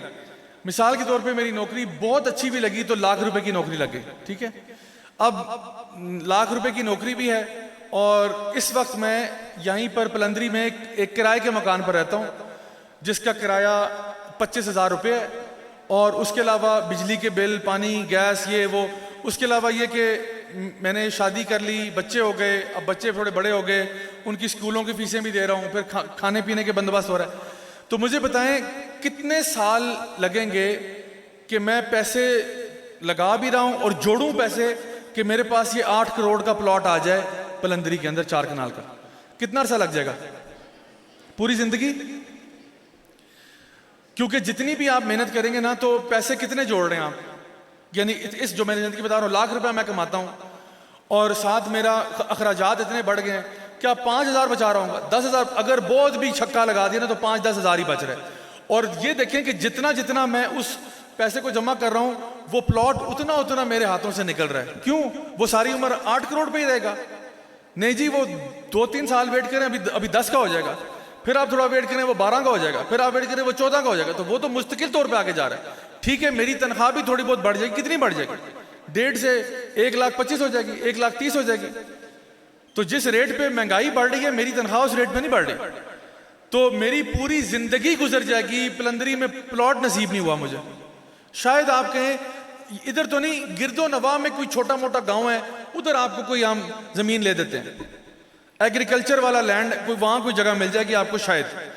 تو ہو سکتا ہے کہ آپ پوری زندگی کرائے پہ گزار دیں, اور بالکل عمر کے آخری حصے میں جب پہنچے ہیں تو آپ کہیں جی پیسے ہیں, اس سے یہاں مین پلندری میں تو زمین نہیں مل رہی, ہاں باہر کوئی گاؤں شاؤں ہے, ادھر ہمیں کوئی کنال 1 مل گیا, 2 کنال مل گیا, تو بیٹا یہ آپ پکڑیں, میں تو اس کو انجوائے نہیں کر سکا, آپ جانے, آپ کا کام جانے, خدا حافظ اور اللہ حافظ, چلا گیا. یعنی عام طور پر ایسا ہوگا. تو زندگی میں, دنیا میں ہم کھپ جاتے ہیں. 9 to 5, 9 to 5, 9 سے 5, 9 سے 5, ہفتے میں 5 دن 6 دن کام کر رہے ہیں, اور کھپ کے خوار ہو کے پلاٹ نصیب, پلندری میں پلاٹ نصیب نہیں ہوا. کہاں نصیب ہوا؟ وہ بھی بہت باہر نکل کے, یعنی یہاں سے بہت باہر نکل کے, کوئی گاؤں کا علاقہ, نہ وہاں سڑک صحیح جاتی ہے, نہ کچھ وہاں پہ ہے, نہ پانی بجلی صحیح آ رہی ہے, ادھر کہیں آپ کو جگہ مل گئی ہے. یہ عام حالات ہیں جی. اب آپ مجھے بتائیں, ایک بندہ جس نے پوری زندگی لگا دی اور اس کو 4 کنال کا پلاٹ نصیب نہیں ہوا, تو آپ چاہتے ہیں کہ آپ زندگی میں آپ نے نماز پڑھی, روزہ رکھا, حج عمرہ کیا, اس تھوڑے سے کام کے پیچھے آپ کو جنت میں پلاٹ مل جائے, ان اعمال کے بدلے آپ کو جنت میں مکان مل جائے. اچھا مجھے بتائیں, جنت میں جو پلاٹ ہے اس کی قیمت کیا ہے؟ یہ تو یہاں پلندری تو 8 کروڑ لگا لیا نا ہم لوگوں نے. جنت میں جو پلاٹ ہے اگر آپ کو چاہیے, اس کی کیا قیمت ہوگی؟ ایکچوئل ویلیو پوچھ رہا ہوں, کسی کو پتا ہے؟ جیسے آپ کمرشل میں جائیں نا, کمرشل ایریا لیں, تو وہاں پہ نا پر اسکوائر فٹ چارجز ہوتے ہیں. وہاں یہ مرلے اور کنال کی بات نہیں ہوتی, وہاں بات ہوتی ہے پر اسکوائر فٹ. کمرشل ایریا میں عام طور پہ دکانوں میں نا کہتے ہیں کتنے اسکوائر فٹ کی دکان ہے, وہ کہتے ہیں جی 600 اسکوائر فٹ ہے, 600 اسکوائر فٹ ہے, 1200 اسکوائر فٹ ہے. اچھا یہ پر اسکوائر فٹ ہم اتنے میں چارج کریں گے, پھر وہ کیلکولیٹ کر کے بتا دیتے ہیں کہ جی کمرشل کا اتنا رینٹ پڑے گا آپ کو. تو مجھے بتائیں جنت کے پر اسکوائر فٹ چارجز کیا ہیں؟ چلے میں ہی بتا دیتا ہوں. نبی کریم صلی اللہ علیہ وسلم کی حدیث ہے, آپ نے فرمایا کہ جنت میں ایک چھوٹا سا ٹکڑا, جتنا ایک یہ کوڑا نہیں ہوتا جو کوڑے مارتے ہیں, کوڑے کی لمبائی کا یا اسی کی چوڑائی کا, یعنی کوڑے پہ تو آپ کھڑے بھی نہیں ہو سکتے. میں کہتا ہوں چلے اسی, اگر کوڑے کو آپ لپیٹ دیں نا, گول گول لپیٹ دیں, تو شاید وہ پر اسکوائر فٹ ہی بنتا ہے, یعنی 1 اسکوائر فٹ جو ہوتا ہے نا وہ بنتا ہے. نبی نے فرمایا اتنا سا ٹکڑا جنت میں, اس کی قیمت یہ دنیا اور جو کچھ اس میں ہے اس سے زیادہ ہے. جنت کا اتنا سا ٹکڑا, جنت کا اتنا سا ٹکڑا جس پہ آپ کھڑے بھی نہیں ہو سکتے, آپ کے پورے پاؤں بھی نہیں آئیں گے اس پہ. اتنا سا ٹکڑا جنت کا, اس کی قیمت یہ دنیا اور جو کچھ اس میں موجود ہے اس سے زیادہ ہے. اب دنیا میں کیا ہے جی؟ دنیا میں اسلام آباد بھی ہے, دنیا میں لنڈن ہے, نیو یارک ہے, پیرس ہے, بڑے بڑے ہوٹل ہیں, 7 سٹار ہوٹل ہیں, سونے کی کانیں ہیں, ہیرے کی کانیں ہیں, بڑے بڑے پہاڑ ہیں, پھر آپ کی پورا بیریا ٹاؤن, ڈی ایچ اے, فلانا ڈمکانا, کیا کچھ یہاں نہیں ہے دنیا میں. اور تفریحی مقامات ہیں, اور ہیرے جواہرات, اور تیل اور معدنیات, اور کتنا کچھ ہے. آپ سوچیں کہ نبی فرما رہے ہیں کہ اتنا سا علاقہ جو ہے اس کی قیمت یہ دنیا اور جو کچھ بھی اس میں پایا جاتا ہے اس سے زیادہ ہی ہے. کتنا زیادہ ہے واللہ اعلم. اچھا, اب یہ بتائیں کہ جو جنت میں سب سے چھوٹا پلاٹ ہے وہ کتنا بڑا ہے؟ یہ تو بتا دینا کہ پر اسکوائر فٹ چارجز کیا ہے. سب سے جو چھوٹا پلاٹ ہے جنت کا وہ کتنے کنال کا ہوگا؟ سب سے چھوٹا پلاٹ کسی کو پتا ہے؟ اگر پتا تو ہاتھ کھڑا کر دیں. جی بھائی آپ بتا دیں. اس دنیا کا 10 گنا. جزاک اللہ خیر. تو نبی کریم صلی اللہ علیہ وسلم کی حدیث ہے, آپ نے فرمایا جو بندہ سب سے آخر میں جہنم سے نکلے گا نا, سب سے آخر میں, اور پھر جنت میں داخل کیا جائے گا. یعنی جہنم, کیونکہ آپ کو پتا ہے نا کچھ لوگ تو سیدھے جنت میں جائیں گے, کچھ لوگ جہنم کے راستے جنت میں جائیں گے. یعنی جو انہوں نے گناہ کیے ہوں گے پہلے ان کا کفارہ دیں گے پھر جنت میں جائیں گے. اللہ تعالیٰ سب کو محفوظ رکھے. تو اس میں سے جو آخری بندہ ہوگا نا جو جہنم سے نکلے گا, اس نے سارا کفارہ ہو گیا ادا. جو اس کو پنشمنٹ ملنی تھی, جو اس کو سزا ملنی تھی وہ مل گئی, سزا کاٹ لی اس نے. اب یہ آخری بندہ ہے, اس کے بعد جہنم سے کوئی نہیں نکلے گا باہر. وہ جو اب جہنم میں رہ گئے ہیں وہ خالدین فیہا ابدا والے ہیں, یہ ہمیشہ ہمیشہ جہنم میں رہیں گے, اللہ معاف فرمائے. تو یہ آخری بندہ جو جہنم سے نکلتا ہے, اس کے بارے میں لمبی حدیث ہے. خلاصہ یہ کہ وہ آخر میں جب نکلتا ہے تو اللہ تعالیٰ اسے کہتے ہیں کہ تیرے لیے جو پلاٹ رکھا ہے وہ اس دنیا کے 10 گنا بڑا پلاٹ ہے. سب سے چھوٹا پلاٹ کتنا؟ اس دنیا کے 10 گنا بڑا پلاٹ ہے. لوگ اپنی پوری زندگیاں گزار لیتے ہیں, پوری دنیا نہیں دیکھ پاتے. بڑے بڑے لوگ, بڑے بڑے مالدار لوگوں نے پوری دنیا نہیں دیکھی. آپ کو پتہ ہے صرف ہمارے سمندر جو ہے نا وہ صرف 4% دریافت ہوئے ہیں. سمندر صرف 4% دریافت ہے, تو باقی زمین کو تو پھر چھوڑیں آپ. تو جنت کا سب سے چھوٹا پلاٹ کم از کم 10 دنیاؤں کے برابر, اور اس کا ہر اسکوائر فٹ اس دنیا اور جو کچھ اس میں ہے اس سے زیادہ. اب مجھے بتائیں کہ ساری زندگی آپ نے نماز پڑھ لی, صدقہ خیرات تھوڑا بہت کر لیا, رمضان کے روزے رکھ دیے, اتنے سے اعمال ہیں, ان کے بدلے میں آپ چاہتے ہیں کہ مجھے جنات تجری من تحت الانہار خالدین فیہا ابدا یہ مل جائے. تو نبی کیا فرما رہے ہیں؟ آپ کے اعمال یہ ہیں, اس پہ اتنی ساری اللہ کی رحمت ڈلے گی نا تب جنتی ہوں گے. لیکن اب اللہ تعالیٰ کیا کرتا ہے؟ اللہ تعالیٰ دیکھتا ہے کسی اللہ کا ایک بندہ ہے یا اللہ کی بندی ہے, وہ مطلب دیکھیں اس کے اعمال جو ہے نا, چلیں یہ آپ کا گراف ہے, ٹھیک ہے, گراف بنا رہا ہوں میں, یہ اس کی بیس لائن ہے, ٹھیک ہے. اس کے اعمال جتنے بھی ہو جائیں نا وہ اس سے اوپر نہیں جا سکتے. مطلب اس نے مثال کے طور پہ نمازیں پڑھی, روزے رکھے, حج عمرہ کیا, زکوٰۃ, صدقات, خیرات, والدین کے ساتھ اچھا سلوک, وہ اس لیول تک آ گیا, اس سے اوپر نہیں جا رہا. یہ اس کی میکسیمم ہے. لیکن جنت پتہ کہاں شروع ہو رہی ہے؟ جہاں یہ چھت شروع ہو رہا ہے. جنت کے لیے اس کو وہ چھت کے لیول پہ جا. اب وہ تو یہاں ہے بیچارہ, اور وہ عبادت کر کر کے بس بھی ہو گئی ہے تو اس سے اوپر نہیں جا رہا. اب مجھے بتائیں نبی کریم صلی اللہ علیہ وسلم سے عبادت میں کوئی اوپر ہے؟ کوئی بھی نہیں ہے. آپ کی نمازیں, آپ کا صدقہ خیرات کرنا, آپ کے روزے, آپ کا جہاد فی سبیل اللہ, آپ کا دین کا مبلغ ہونا, دین کا داعی ہونا, آپ کا والد ہونا, آپ کا شوہر ہونا, یعنی ہر اعتبار سے آپ رول ماڈل ہے ہمارے لیے. ہر اعتبار سے لقد کان لکم فی رسول اللہ اسوۃ حسنہ, ہر اعتبار سے آپ کمال, یعنی کمال کے درجے پر ہے. تو نبی فرما رہے ہیں میرے اعمال بھی اس لیول سے اوپر نہیں ہیں. میرے یعنی سبحان اللہ, اتنے اعمال کے باوجود آپ کہہ رہے ہیں جب تک اللہ کا خاص کرم نہیں ہوگا میں بھی ادھر تک نہیں پہنچ سکتا. تو میرے اور آپ کا تو کوئی بات ہی نہیں ہے. تو سوچیں ایک شخص ہے نا, وہ ماشاءاللہ نماز پڑھتا ہے, روزے رکھتا ہے, محنت کرتا ہے, کوشش کرتا ہے, غلطیاں بھی اس سے ہوتی ہیں, گر بھی جاتا ہے, پھر اٹھتا ہے, کوشش کرتا ہے, محنت کر رہا ہے. اللہ تعالیٰ دیکھ رہا ہے کہ میرا بندہ جو ہے وہ کیا کرتا ہے, محنت کر رہا ہے. تو وہ محنت کرتے کرتے کرتے یہاں تک پہنچ گیا, یہاں تک پہنچ گیا. نماز روزہ حج زکوٰۃ والدین سے اچھا سلوک کرتے کرتے یہاں تک پہنچ گیا، لیکن جنت تو بھی ادھر ہے. تو اللہ تعالیٰ کیا کرتے ہیں؟ اللہ تعالیٰ اس کی زندگی میں آزمائشیں لے کے آتے ہیں، اور آزمائشوں کے بارے میں اللہ تعالیٰ یاد رکھیں جتنے بھی یہ اعمال ہیں نا، اعمال کے ساتھ نا کچھ پوائنٹس ہیں، ہر عمل کے ساتھ کوئی پوائنٹس ہیں. مثال کے طور پہ نماز پڑھنے کے پوائنٹس ہیں، تو یہ ہے 10 20 30 40 50 60 100 تک یہاں کر لیں، اور وہ کوئی 10 ملین تک وہ جنت تک بندہ پہنچتا ہے. تو ہم جتنا بھی زور لگا لیں 100 سے اوپر نہیں جا رہے، نماز روزہ سارا کچھ ملا کے. تو اب مثال کے طور پہ آپ جب قرآن پڑھتے ہیں تو آپ پڑھتے ہیں الف لام میم، کتنی نیکیاں ملتی ہیں؟ کتنی؟ 30 نیکیاں، ہر حرف پہ 10 نیکیاں نا. تو اب آپ کے یہ 30 پوائنٹس ہو گئے. آپ جب درود پڑھتے ہیں نبی کریم صلی اللہ علیہ وسلم پر تو 10 دفعہ فرشتے جو ہیں وہ آپ پر پڑھتے ہیں، تو 10 پوائنٹس یہاں مل گئے آپ کو. آپ اللہ کی راہ میں خرچ کرتے ہیں تو وہ 700 گنا ملٹیپلائی ہو کے آپ کے پاس واپس آتا ہے، اس کے بھی پوائنٹس ہیں. آپ جب مسجد کی طرف چل کر جاتے ہیں ہر قدم پر آپ کو ایک نیکی ملتی ہے، ایک گناہ مائنس ہوتا ہے. آپ اپنا وہ جو سٹیپ کاؤنٹر وغیرہ ہوتا ہے اس پہ آپ کیلکولیٹ کر سکتے ہیں کہ آج میرے کتنے قدم چلے ہیں مسجد کی طرف، تو میرے اتنے. یعنی اگر آپ اپنا محاسبہ کرنا چاہیں تو آپ دن کے آخر میں اپنا حساب کتاب لگا سکتے ہیں کہ آج میں نے یہ عبادت کی، اتنے میرے پوائنٹس بنتے ہیں. جیسا کہ سیدنا عمر ابن الخطاب رضی اللہ عنہ کہا کرتے تھے کہ اپنا محاسبہ کر لو اس سے پہلے کہ تمہارا حساب کیا جائے، خود ہی اپنا حساب لگا لو پہلے. تو اب اندازہ لگائیں اس بات کا کہ ایک انسان دن میں جتنی بھی محنت کر لے، اب زندگی میں جتنی محنت کر لے، مثال کے طور پہ وہ نماز روزہ حج زکوٰۃ کرنے کے باوجود، اچھے اعمال کرنے کے باوجود 100 پوائنٹ سے اوپر نہیں گیا وہ، اور وہ یہاں ہے. لیکن جنت سٹارٹ ہو رہی ہے کوئی 10 ملین پہ. اب وہ 100 سے 10 ملین کی چھلانگ کیسے لگائے؟ کیونکہ ہر چیز کے پیچھے پوائنٹ ویلیو ہے. اب پوائنٹس مجھے تو سمجھ نہیں آ رہا پوائنٹس اور کیسے بناؤں پوائنٹس. تو اللہ تعالیٰ فرماتے ہیں انما یوفی الصابرون اجرہم بغیر حساب، یقیناً صبر کرنے والوں کو ہم جو جزا دیتے ہیں وہ بغیر حساب کے دیتے ہیں. یعنی صبر کے اوپر کوئی پوائنٹس کی کیلکولیشن نہیں ہے. کیلکولیٹر برائے مہربانی سائڈ پہ رکھ دیں.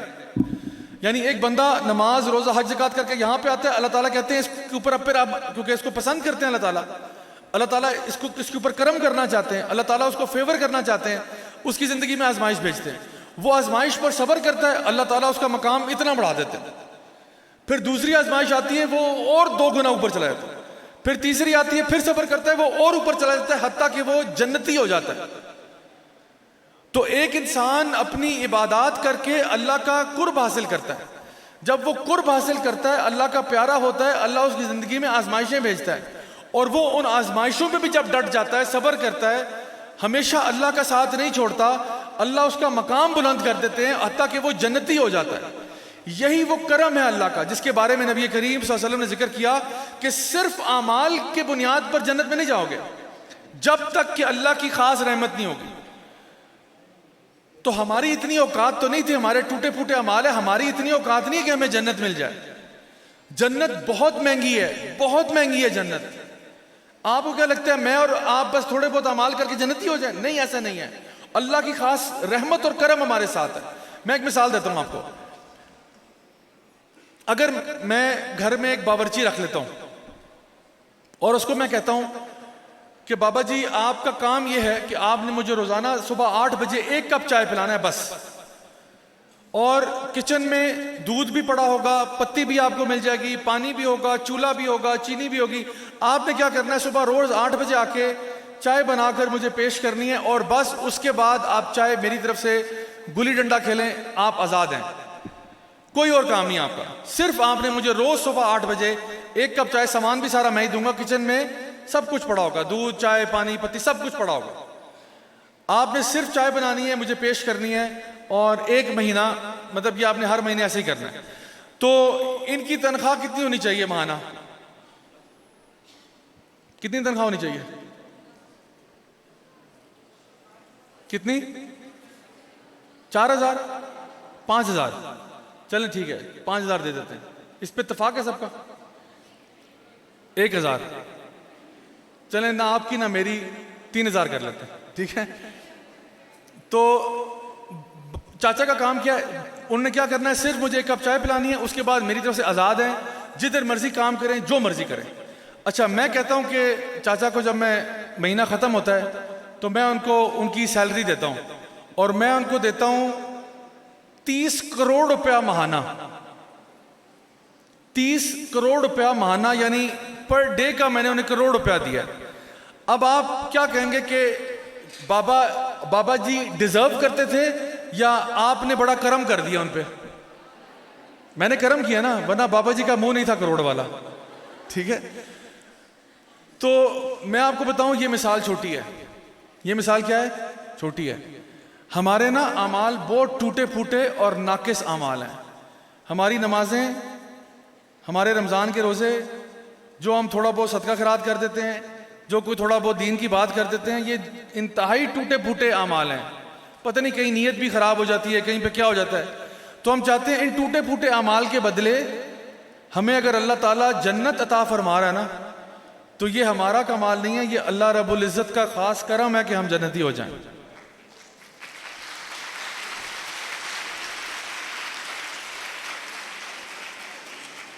لیکن اس خاص کرم تک پہنچنے کے لیے کم از کم اپنا ارادہ دکھا دو اللہ کو کہ یا اللہ میں تیری طرف آ رہا ہوں, لبیک اللہم لبیک.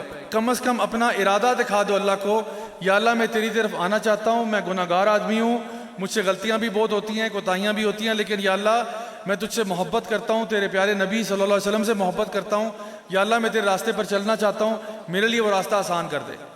تو پھر اللہ کا خاص کرم آپ کے ساتھ آتا ہے. ورنہ اگر اللہ تعالیٰ کو بھلا دیں گے, اللہ کو اپنی زندگیوں سے نکال دیں گے, تو اللہ تعالیٰ فرماتے ہیں فَاذْكُرُونِي أَذْكُرُكُمْ, مجھے یاد کرو گے تو میں تمہیں یاد کروں گا. جو اللہ کو یاد نہیں کرتے وہ ذلیل ہوتے ہیں. اللہ تعالیٰ فرماتے ہیں کہ الا بذکر اللہ تطمئن القلوب, یقیناً اللہ کے ذکر میں ہی دلوں کو اطمینان ملتا ہے. اور ایک اور جگہ فرمایا ومن اعرض عن ذکری فان له معیشۃ ضنکا, جو اللہ کے ذکر سے دور ہوگا, جو اللہ کی یاد سے دور ہوگا, اللہ تعالیٰ فرماتے ہیں اس کی زندگی میں بھی تنگیاں لے آئیں گے, اس کی زندگی بھی تنگ ہو جائے گی, زندگی میں بھی اتنے مسئلے آئیں گے اس کو سمجھ نہیں آئے گا میرے ساتھ ہو کیا رہا ہے. تو میرے پیارے بہنوں اور بھائیوں, آج انشاءاللہ اس محفل میں آپ لوگوں نے یہاں اٹھنے سے پہلے نا میرے ساتھ ایک وعدہ کرنا ہے. کریں گے؟ وعدہ یہ ہے کہ دیکھیں, مجھے نہیں معلوم کہ آپ لوگوں کا نا ذاتی طور پہ اللہ سے کیا رشتہ ہے, لیکن یقیناً میں یہ کہہ سکتا ہوں کہ آپ میں سے کئی لوگ ایسے ہوں گے جو پہلے ہی اللہ کے ولی ہوں گے, کیونکہ اللہ اپنے ولیوں کو خود ہی جانتا ہے. اللہ کو پتہ ہوتا ہے کون سا بندہ میرے ساتھ لو لگا کے بیٹھا اور کون نہیں بیٹھا. لیکن پھر بھی میں سمجھتا ہوں کہ ہم سب کی زندگی میں ایک روم ہوتا ہے جس کو روم فار امپروومنٹ کہتے ہیں, اور میری زندگی میں بھی ہے. پرفیکٹ تو کوئی بھی نہیں ہے نا, ہر انسان کو چاہیے وہ بہتر سے بہتر ہوتا چلا جائے. تو میں یہ چاہوں گا آپ سے کہ جو بھی آپ کا رشتہ آپ کے رب کے ساتھ ہے, آج یہاں پر اس محفل کے اندر یہ اپنے آپ سے وعدہ کریں کہ آج کے بعد سے انشاءاللہ وہ جو رشتہ اللہ کے ساتھ ہے اس میں بہتری آئے گی, کمی نہیں ہوگی انشاءاللہ. پکی بات ہے؟ مجھے آواز نہیں آ رہی آپ کی, تھوڑا سا اونچا سنتا ہوں بھائی. اوکے, الحمدللہ الحمدللہ. اب وعدہ پکا ہو گیا آپ کا, آپ لوگوں نے انشاءاللہ کے نعرے لگا دیے ہیں, اللہ گواہ ہے. میں آپ سے دیکھیں یہ مطالبہ میں نے نہیں کیا کہ کل سے جب آپ یہاں تشریف لائیں تو ماشاءاللہ سارے ہی مفتی, علامہ, حضرت, مولانا, شیخ الحدیث بنے ہیں سارے. نہیں, اللہ تعالیٰ کو سب سے اچھے اعمال پتہ کون سے لگتے ہیں؟ جو چھوٹے ہوں لیکن کیا ہوں مستقل ہوں. اللہ کو سب سے اچھے اعمال وہ لگتے ہیں جو چھوٹے ہوں لیکن مستقل ہوں. یہ جو ہم رمضان میں کرتے ہیں نا, رمضان میں ٹربو لگا دیتے ہیں اور پھر رمضان کے بعد سناٹا, یہ اسلام نہیں ہے بھائی. اسلام پورے سال کا, پوری زندگی کا دین ہے, صرف رمضان کے مسلمان نہیں ہیں. افسوس ہوتا ہے, یعنی میرے جو گھر کے ساتھ والی مسجد ہے اسلام آباد میں جہاں میں رہتا ہوں, تو 1-2 سال پہلے کی بات ہے, رمضان میں ادھر وہیں پہ نمازیں تراویحیں چل رہی تھیں, تو ماشاءاللہ جی عشاء کی نماز پہ بھی اتنا رش جیسے جمعے کی نماز میں ہوتا ہے, فجر کی نماز میں اتنا رش جیسا جمعے کی نماز پہ ہوتا ہے, کھچا کھچ مسجد بھری ہے. اور اس کے باوجود کہ میں نے بڑی کوشش کرتا کہ پہلی صف نصیب ہو جائے, جو عام حالات میں امام صاحب کے پیچھے جگہ مل رہی ہوتی ہے, لیکن رمضان کے مہینے میں 3-4 صف سے بات شروع ہو رہی ہے کہ لوگ پہلے پہنچ جاتے ہیں. بہرحال آخری جس دن روزہ تھا اور تراویح وغیرہ ہوئی تو اس کے بعد سارے آپس میں مل رہے تھے, تو ایک انکل ہیں ہمارے محلے میں ہی رہتے ہیں, تو مجھ سے جو ہے نا گلے ملے اور مجھے کہتے ہیں کہ بیٹا بڑا مزہ آیا آپ کے ساتھ نمازیں پڑھ کے, تراویح پڑھ کے, بہت اچھا لگا, بڑا مزہ آیا, اللہ تعالیٰ قبول فرمائے. میں نے کہا انکل مجھے بھی بہت مزہ آیا, انشاءاللہ اگلے سال ملاقات ہوگی آپ سے. کیونکہ مجھے پتہ ہے اب تو آپ نے آنا ہی نہیں ہے نا. آپ تو ہر سال آپ تو رمضان کے رمضان آتے ہیں. اب نہ فجر کی نماز, اب نہ ظہر کی نماز, نہ عصر مغرب عشاء, اب تو کچھ بھی نہیں ہے. تو ایسا سلوک نہیں کرنا. اللہ کو سب سے اچھے کام کون سے لگتے ہیں؟ جو چھوٹے ہوں لیکن مستقل ہوں. آخر میں ایک بات بتاتا چلوں کہ دیکھیں زندگی کا پتہ نہیں ہوتا. میری امید ہے اور دعا ہے اور خواہش ہے کہ انشاءاللہ مجھے دوبارہ بھی یہاں آنے کا موقع ملے, میں دوبارہ بھی پلندری آؤں اور بار بار آؤں اور پھر آپ لوگوں سے ملوں. لیکن حقیقت یہ ہے کہ لائف کا بھی نہیں پتہ ہوتا. مجھے تو یہ بھی نہیں پتا کہ جو جملہ میں بول رہا ہوں یہ مکمل بھی ہوگا یا نہیں ہوگا. اللہ بہتر جانتا ہے, اور زندگی موت اللہ کے ہاتھ میں, جتنی اللہ نے لکھی ہوگی اتنی ہے. میں آپ کو بتاؤں میرے ساتھ 2 دفعہ ایسا ہوا ہے کہ میں نے ایک کلاس پڑھائی ہے اور نوجوانوں کی کلاس ہے, اور اگلی دفعہ جب میں کلاس میں آیا ہوں, جب مجھے بعد میں بتایا گیا ہے کہ میرے ایک اسٹوڈنٹ کی وفات ہو گئی ہے. ایک دفعہ میرا جو اسٹوڈنٹ تھا, جو ویکلی کلاس تھی, ہفتہ وار کلاس تھی, اس میں آتا تھا, 16 سال اس کی عمر تھی. اگلی کلاس میں آیا, وہ اسٹوڈنٹ غائب. میں نے پوچھا کدھر گیا؟ انہوں نے کہا آپ کو نہیں پتا, وہ تو فوت ہو گیا. ایک اور دفعہ ایک 19 سال کا لڑکا تھا, نوجوان, اور وہاں میں نے درس دیا. میں جب وہاں سے گیا اگلے دن پتہ چلا کہ جی اس کا حادثہ ہو گیا, بیچارے کی ڈیتھ ہو گئی ہے. لیکن آپ کو پتہ ہے مجھے صرف خوشی اس بات کی تھی کہ الحمدللہ یہ دونوں لڑکے جو ہیں یہ اپنے آپ کو بہتر کر رہے تھے دین میں. پرفیکٹ نہیں ہوں گے لیکن بہتر کر رہے تھے. تو اگر اس بہتری میں بھی اللہ آپ کو اٹھا لینا تو انسان قیامت کے دن کم از کم اللہ تعالیٰ کو یہ کہہ سکتا ہے کہ یا اللہ میں تو تیرے رستے پر ہی چل رہا تھا, آ رہا تھا, ٹھیک ہے تھوڑا سلو تھا, تھوڑا آرام آرام سے آ رہا تھا, لیکن آ تو اسی رستے پہ رہا تھا. تو وہ تو نے اٹھا لیا تو اور بات ہے. تو اس لیے اگر ہم یہ ارادہ آج کر لیتے نا, جو آپ لوگوں نے بھی وعدہ کیا میرے ساتھ کہ ہر آنے والے دن میں ہمارا اللہ سے رشتہ بہتر ہوگا, تو اگر اللہ تعالیٰ جب بھی اس راستے میں اٹھائے گا نا, انشاءاللہ قیامت کے دن سرخرو اور کامیابی ہوں گے. کیونکہ ہم اللہ کو بتا سکتے ہیں کہ اللہ ہم تو تیرے ہی راستے پر تھے. آخر میں آپ سب کے لیے دعا گو ہوں کہ اللہ تعالیٰ ہم سب کو نیک عمل کرنے کی توفیق عطا فرمائے. اللہ تعالیٰ ہم سب کو جو بھی ہم سے غلطیاں کوتاہیاں گناہ ہوئے اللہ تعالیٰ ان کو معاف فرمائے. جو بھی ہم میں سے لوگ پریشان ہیں یا کسی مشکل مصیبت میں ہیں, اللہ تعالیٰ ان کی تمام مشکلیں, مصیبتیں, پریشانیاں دور فرمائے. ہم میں سے جو لوگ بھی بیمار ہیں, جن کے گھر والے بیمار ہیں, اللہ تعالیٰ ان کو مکمل شفاء کاملہ عاجلہ عطا فرمائے. جو لوگ بھی ہمارے بڑے بزرگ پیارے دنیا سے جا چکے ایمان کی حالت میں, اللہ تعالیٰ ان سب کو جنت میں اعلیٰ مقام نصیب فرمائے. اللہ تعالیٰ ہمیں ہمارے دلوں کو, ہمارے گھروں کو قرآن کے نور سے منور فرمائے. اللہ تعالیٰ ہمارے ملک اور قوم کو تمام اندرونی بیرونی اور بیرونی فتنوں سے محفوظ فرمائے. اور میری خاص دعا آپ سب کے لیے ہے کہ اللہ تعالیٰ ہمیں دنیا میں بھی خیر دے, اور ماشاءاللہ اس پیاری محفل میں جہاں ہم سب اکٹھے ہوئے, اور جو لوگ آئے یا اندر نہیں آ سکے یا چلے گئے یا آنا چاہتے تھے, یا جتنے بھی لوگ تھے, میں سب کے لیے دعا گو ہوں کہ اللہ تعالیٰ اسی طرح سے ہم سب کو جنت الفردوس میں بھی ملنا نصیب فرمائے. ربنا تقبل منا انك انت السميع العليم وتب علينا انك انت التواب الرحيم وصلى الله تعالى على خير خلقه محمد وعلى اله وصحبه اجمعين برحمتك يا ارحم الراحمين. جزاكم الله خيرا والسلام عليكم ورحمة الله وبركاته. بہت بہت شکریہ آپ کا.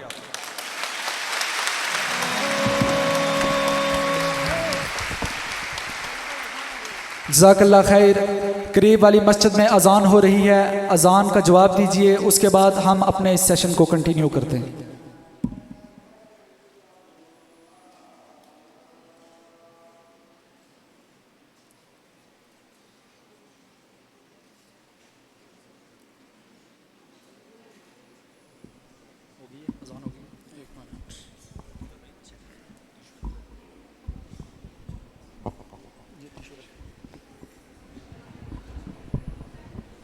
آپ تمام پارٹیسپینٹ سے میری یہ ریکویسٹ ہے کہ اپنی نشستوں پر تشریف رکھیں. چند منٹس میں انشاءاللہ یہ ہمارا آج کا پروگرام اختتام پذیر ہونے والا ہے. اب میں ملتمس ہوں HOD department of international relations IR کی ہماری جو میم مس رامین اشفاق الہی صاحبہ کو کہ وہ آئیں اور ہمارے چیف گیسٹ محترم راجہ ضیاء الحق صاحب کو شیلڈ دیں.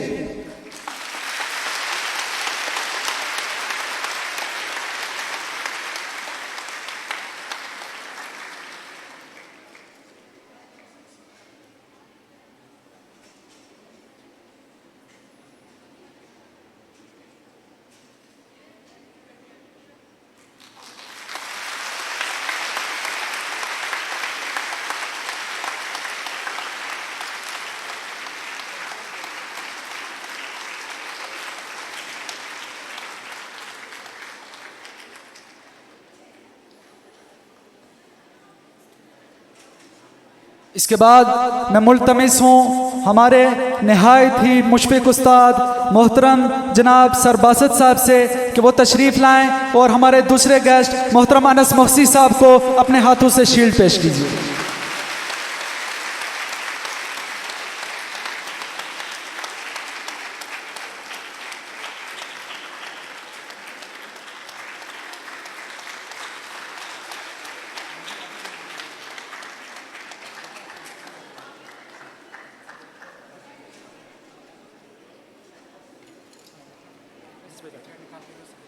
اس کے بعد جو مسٹ ایونٹ آرگنائزنگ ٹیم ہے اس کی طرف سے ہم دل کی عطا گرائیوں سے یوتھ کلب ٹیم کے شکر گزار ہیں اور ہم ان کو ایک بار پھر دعوت دیتے ہیں کہ آپ انشاءاللہ ہمارے پاس آتے رہیں, ہماری علمی پیاس کو بجھاتے رہیں. آپ کی آمد کے ہم بے حد مشکور ہیں. اللہ تعالیٰ آپ کو جزائے خیر دے.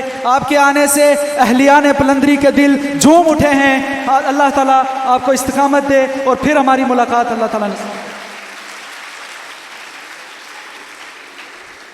تمام سٹوڈنٹ سے میری گزارش ہے کہ آپ اپنی نشستوں پر برجمان رہیں. ایک لاسٹ ہمارا جو آپ جن جن اداروں سے آئے ہیں آپ کو بھی ہم خالی ہاتھ نہیں بھیجیں گے, آپ کے لیے بھی سرٹیفکیٹس ہیں, تو انشاءاللہ تعالیٰ وہ سرٹیفکیٹس آپ لیتے جائیے گا. میں اپنے نہایت ہی معزز مہمان محترم برادر انس محسی صاحب سے گزارش کروں گا کہ آپ ہماری ایونٹ ٹیم کے جو آرگنائزرز ہیں اور ہمارے جو ٹیچرز یہاں پر مختلف اداروں سے آئے ہیں ان سب کو اپنے ہاتھوں سے سرٹیفکیٹس پیش کریں. میں نام لیتا جاؤں گا. اسٹوڈنٹس اور جو ہمارے نہایت ہی معزز اساتذہ کرام جن جن اداروں سے آئے ہیں وہ اسٹیج پر تشریف لائیں گے اور اپنا ایک سرٹیفکیٹ وصول کریں گے. لا تحسب أن الدين بعيد عن حب وحياة وبهجرك للدين ستحيا تعشق ما قلبك يهوى أو أن الأيام ستحلو وترى الدنيا شط نجاة. اچھا, بالاتفاق یعنی کہ اتفاق سے ہی جو سرٹیفکیٹ ریسیو کرنے کی لسٹ ہے اس میں پہلا نام میرا ہی ہے. تو میری جگہ یہاں پر بہت دور سے ہمارے ایک بہت ہی پیارے خوبصورت مہمان آئے ہیں محترم معاویہ بھائی, وہ میرا سرٹیفکیٹ وصول کریں گے. تنادينا للخير ينهانا عن كل طريق يأخذنا نحو الشر والله رحيم وحليم يدعو دوما للبر كل أوامره تهدينا وتنادينا للخير ينهانا عن كل طريق. محترم انس محسی صاحب سے میں گزارش کروں گا کہ آپ یہیں پہ کھڑے رہیں گے اور ہمارے جو ایونٹ کی جو ٹیم ہے ان کو آپ نے سرٹیفکیٹ دینے. اب میں ملتمس ہوں حمزہ جاوید اسٹیج پہ آئیں اور اپنا سرٹیفکیٹ وصول کریں.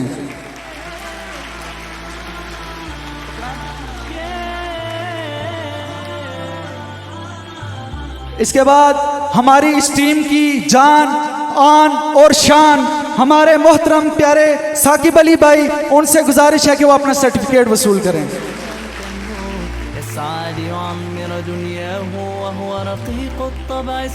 آئی آر ڈپارٹمنٹ کے ایک اور توانا آواز اور طلبہ کے ساتھی محترم حسنین شکیل بھائی سے گزارش ہے وہ اپنا سرٹیفکیٹ وصول کریں.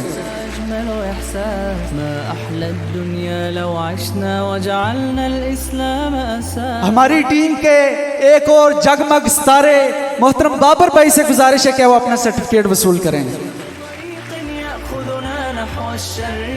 والله رحيم وحليم يدعو دوما للبر كل أوامره تهدينا. اس میں ایک چیز جو ہماری ایونٹ آرگنائزنگ ٹیم نے مہمانوں کے ساتھ جانا تھا وہ وہاں پہ جائیں, مہمانوں کو ان کا جو آگے روڈ میپ آپ کو دیا تھا اس کے مطابق وہ چلائیں آگے.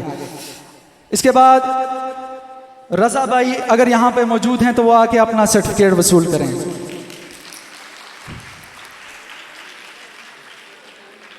اب میں ملتمس ہوں ہمارے آج کے پروگرام میں بہت ہی خوبصورت نعت پڑھنے والے محترم نعمان قسیم بھائی سے کہ وہ آئیں اور اپنا سرٹیفکیٹ وصول کریں. شط لجميل الأحلام ليس الدين كما تخشاه ذا ممنوع ذاك حرام. محمد حذیفہ بھائی ہمارے اس مجمع کی آج کی رونق, طلبہ کے ساتھی حذیفہ بھائی اپنا سرٹیفکیٹ انس بھائی سے وصول کریں. ينهانا عن كل طريق يأخذنا نحو الشر فالله رحيم وحليم. ہمارے ڈپارٹمنٹ کی سب سے لاڈلی کلاس کے ایک بھائی کو میں اب سرٹیفکیٹ کے لیے بلانے جا رہا ہوں. احسن عمر بھائی سے گزارش ہے کہ وہ آئیں اور انس بھائی سے سرٹیفکیٹ وصول کریں. نحو الشر فالله رحيم وحليم يدعو دوما للبر. ثاقب بھائی سے گزارش ہے کہ وہ مہمانوں کی طرف جائیں اور مہمانوں کے حوالے سے جو روڈ میپ آپ کو دیا گیا تھا یوتھ کلب والے مہمانوں کے حوالے سے اس کو فالو کریں فوراً. محترم داؤد بھائی سے گزارش ہے کہ وہ اپنا سرٹیفکیٹ وصول کریں.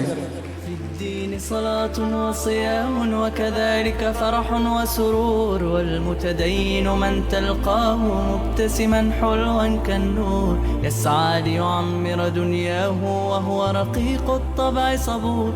الإسلام سلام. ہماری کلاس کی شان معاویہ محراب سے گزارش ہے کہ وہ اپنا سرٹیفکیٹ وصول کریں. أجمل إحساس ما أحلى الدنيا لو عشنا وجعلنا الإسلام أساس. كل أوامره تهدينا وتنادينا للخير. اس ایونٹ کے سلسلے میں بہت زیادہ محنت کرنے والے ہمارا ساتھ دینے والے محترم حمزہ عرفان بھائی سے گزارش ہے کہ وہ بھی اپنا سرٹیفکیٹ وصول کریں. كل أوامره تهدينا وتنادينا للخير ينهانا عن كل. ہماری بہنیں جو ہمارے شانہ بشانہ رہیں، جن کے دل میں اسلام کے لیے محبت ہے، جن کے دل میں لا الہ الا اللہ کے لیے ایک جگہ ہے، خاص مقام ہے، ہماری تمام بہنیں بہت ہی قابل احترام، بہت ہی قابل عزت ہیں. اب میں محترم میم رامین اشفاق صاحبہ سے گزارش کروں گا وہ آئیں اور اپنے ہاتھوں سے ہماری ان بہنوں کو سرٹیفکیٹس دیں.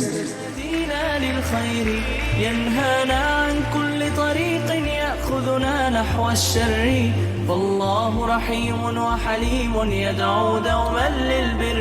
ہماری آئی آر ڈپارٹمنٹ کی موسٹ سینئر اور ہمارے رہنمائی کرنے والی سسٹر طوبہ سے گزارش ہے وہ آئیں اور اپنا سرٹیفکیٹ وصول کریں. فالله رحيم وحليم يدعو دوما للبر.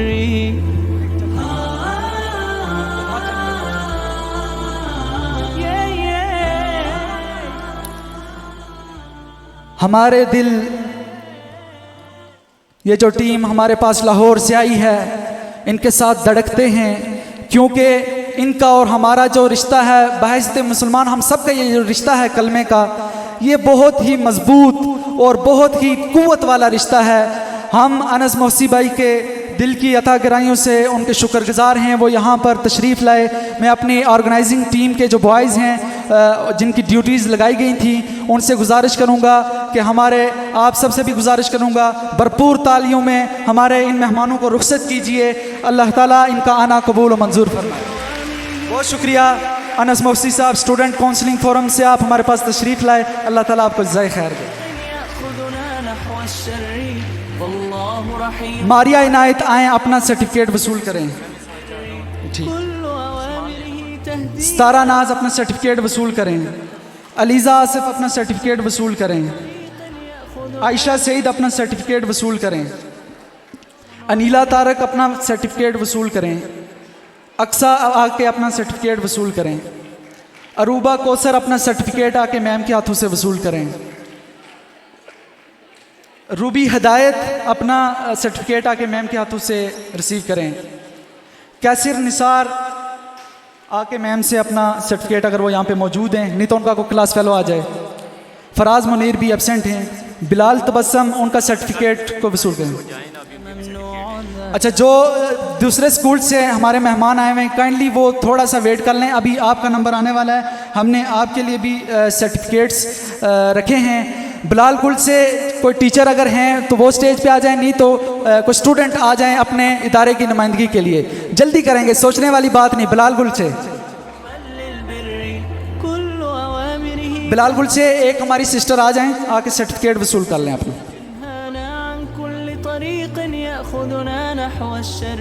اس کے بعد ریڈ فاؤنڈیشن کے اگر ٹیچر موجود ہیں وہ آ جائیں، اگر وہ نہیں ہیں تو کوئی اسٹوڈنٹ آ جائیں.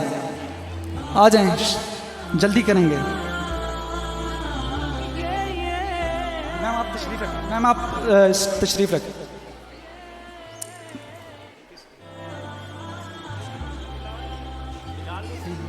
صلاة وصيام وكذلك فرح وسرور والمتدين من تلقاه. ہمارے مسٹ کیمپس کی جو رونقیں ہیں وہ ہمارے اساتذہ کرام سے ہیں. یہاں پہ مختلف ڈپارٹمنٹ سے بھی ٹیچرز یہاں پہ آئے ہوئے ہیں. ہم ان کو بھی اسٹیج پہ دعوت دیں گے، وہ بھی آئیں اور سر عمار کے ہاتھوں سے، سر باسط کے ہاتھوں سے سرٹیفکیٹ وصول کیجئے. يدعو دوما للبر كل بلال گل سے ابھی تک کوئی نہیں آیا. بلال گل والوں، آپ کو ہم ایک سرٹیفکیٹ دینا چاہتے ہیں. آپ اسٹوڈنٹ ہی آ کے لے جائیں. ایک اسٹوڈنٹ آ جائیں پلیز. الله رحيم وحليم يدعو دوما للبر. اسلامیہ کالج کے کوئی ریپریزنٹیٹیو ہیں تو وہ اسٹیج پہ آ کے اپنا سرٹیفکیٹ لے کے جا سکتے ہیں.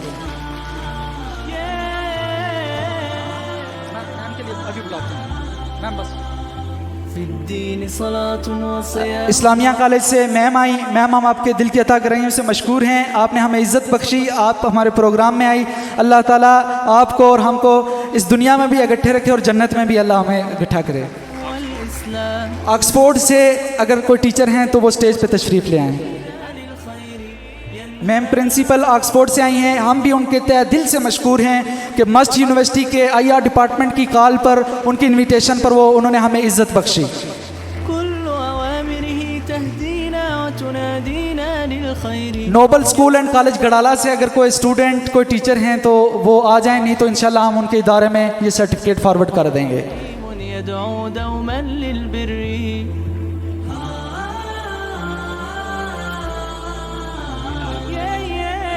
بلال گل سے میں ایک بار 3 بار ریکویسٹ کر چکا ہوں، ایک بار پھر ریکویسٹ کر رہا ہوں کہ آپ آ کے اپنے ادارے کا سرٹیفکیٹ وصول کریں. ليس هو ڈاکٹر AQ خان سے اگر کوئی اسٹوڈنٹ ہیں وہ بھی آ جائیں اسٹیج پہ. اگر اسٹوڈنٹ ہیں اپنے ادارے کو ریپریزنٹ کریں آگے. ينهانا عن كل طريق يأخذنا نحو محمدن کالج سے اگر کوئی اسٹوڈنٹ ہیں تو وہ آج آ کے لے جائیں، ادروائز ہم ان کے ادارے میں فارورڈ کریں گے انشاءاللہ. أوامره تهدي. اب میں سمجھتا ہوں کہ ہمارے مسٹ کیمپس کا جو اساتذہ کرام کا گلدستہ یہاں پر بیٹھا ہے، البدر سے اگر کوئی ہے تو وہ آ کے اپنا ریسیو کر لیں. البدر اسکول اینڈ کالج. اس کے بعد جو ہمارا یہ ٹیچرز کا گلدستہ یہاں پہ بیٹھا ہے، ان کو انتظار کروانا کسی طور پر بھی مناسب نہیں.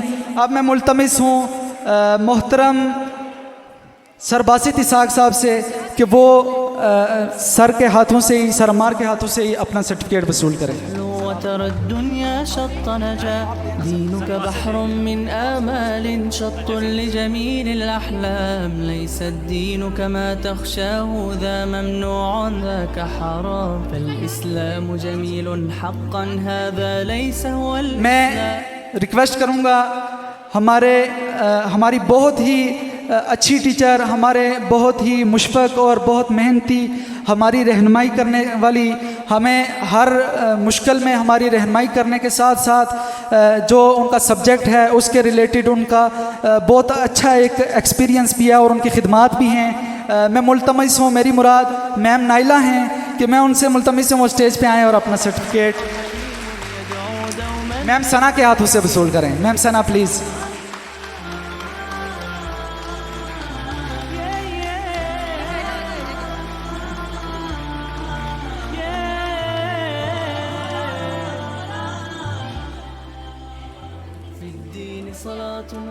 ہماری اس پوری محفل کی رونق اور اس سارے ایونٹ کو حتمی شکل دینے اور ہماری رہنمائی کرنے والی ہمارے IR ڈپارٹمنٹ کی HOD محترمہ مس رامین اشفاق الہی صاحبہ کو میم ثنا اپنے ہاتھوں سے سرٹیفکیٹ دی. كلمة حب يدفعها أجمل إحساس. ما أحلى الدنيا لو عشنا وجعلنا. ہمارے مسٹ کیمپس کی بہت ہی محنتی مشفق اساتذہ جن کا میں نام لینے جا رہا ہوں، ڈاکٹر کم نوشاد صاحبہ، ان سے میں گزارش کروں گا کہ وہ آئیں اور اپنا سرٹیفکیٹ لے جائیں. حليم يدعو دوما للبر. كل أوامر. فزکس ڈپارٹمنٹ کی آن اور شان اور اس کی رونق، طلبہ کی رہنمائی کرنے والی ہماری بہت ہی اچھی میم، اللہ تعالیٰ ان کا سایہ ہم پر سلامت رکھے. میں ملتمس ہوں میم شمائلہ سے کہ وہ آئیں اور اپنا سرٹیفکیٹ وصول کریں. ذاك حرام فالإسلام جميل حقا هذا ليس هو الإسلام كل أوامره تهدينا وتنادينا للخير ينهانا عن كل طريق يأخذنا اب میں ملتمس ہوں میم جویریہ سے وہ آئیں اور اپنے ہاتھوں سے میم ثنا کو یہ سرٹیفکیٹ آف اپریسیشن دیں. تهدينا وتنادينا للخير ينهانا عن كل طريق يأخذنا نحو الشر ہمارے کیمپس کی آفس کی رونق محترم عاشق حسین صاحب وہ یہاں پہ موجود نہیں ہیں، لیکن میں مجتبیٰ بھائی سے ملتمس ہوں عاشق صاحب کا سرٹیفکیٹ وہ آپ آ کے وصول کریں. وہ یہ آپ کی ان کی امانت آپ کے پاس ہے، یہ آپ نے ان کو ڈیلیور کرنی ہے. في الدين صلاة وصيام وكذلك فرح وسرور والمتدين من تلقى. اگر ٹیچر سے میری گزارش ہے سارے جو ہمارے اساتذہ کرام ہیں کہ وہ رکیں، تو ہم نے گروپ فوٹو لینا ہے لاسٹ پہ، ایک فوٹو سیشن کا. الإسلام سلام مجتبیٰ فينا بھائی يزرع فينا حب الناس معاویہ فوٹو لینا. فينة حب يدفعها ہمارے آفس کی ایک اور رونق مسٹر ساجد عارف صاحب وہ یہاں پہ موجود نہیں ہیں، تو ان کا جو سرٹیفکیٹ ہے عثمان بھائی ایجوکیشن سے وہ آ جائیں اور مسٹر ساجد عارف صاحب کا سرٹیفکیٹ وصول کریں. طريق يأخذنا نحو الشر فالله رحيم وحليم يدعو ہمارے اس ڈپارٹمنٹ سے تو نہیں ہیں، فارسٹری ڈپارٹمنٹ سے میم فرا، جنہوں نے ہمیں بہت زیادہ گائیڈ بھی کیا اور ہمارے ساتھ وہ کھڑی رہیں. ان سے میں گزارش کروں گا کہ وہ اپنا سرٹیفکیٹ وصول کریں.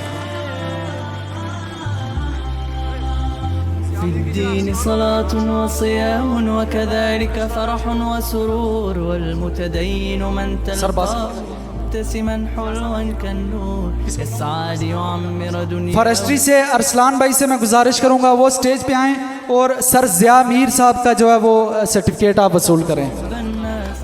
ارسلان بھائی فارسٹری سے، يدفعها أجمل یہ آپ کے پاس ان کی امانتیں ہیں، آپ نے ان کو پہنچانی ہے انشاءاللہ. الإسلام أساس. مسٹر فضل محمود صاحب جو یہاں پہ ہمارے کیمپس میں ٹیچنگ کر رہے ہیں وہ یہاں پہ نہیں ہیں. انس گیلانی فرام فارسٹری، ان سے گزارش ہے وہ آئیں اور اپنے ٹیچر کا سرٹیفکیٹ وصول کریں. أوامره تهدينا وتنادينا ایک سرٹیفکیٹ لے جائیں خالی، ایک خالی سرٹیفکیٹ. مس جویریہ زبیر صاحبہ سے کہ وہ آئیں اور اپنا سرٹیفکیٹ. آپ نے بخوبی احسن طریقے سے اپنا آج کام سر انجام دیا، اللہ تعالیٰ آپ کو جزائے خیر دے. سرمار کا سرٹیفکیٹ وصول کریں گے محترم ارباب بھائی. ارباب بھائی، میں اگر نام لے کے سب کا شکریہ ادا کرنا چاہوں تو اس کے لیے مجھے بہت زیادہ ٹائم کی ضرورت ہوگی. جتنے لوگوں نے اس پروگرام کی آرگنائزنگ میں جانی تعاون کیا، مالی تعاون کیا، جتنا کیا، ہم دل کی عطا گرائیوں سے آپ کے مشکور ہیں. بہت شکریہ. میری گزارش ہے جو آئی آر کے بوائز ہیں وہ سامنے کھڑے ہو جائیں، کیونکہ اسٹیج پہ سسٹرز اور ہماری ٹیچرز ہیں، تو میں بھی نیچے آ رہا ہوں.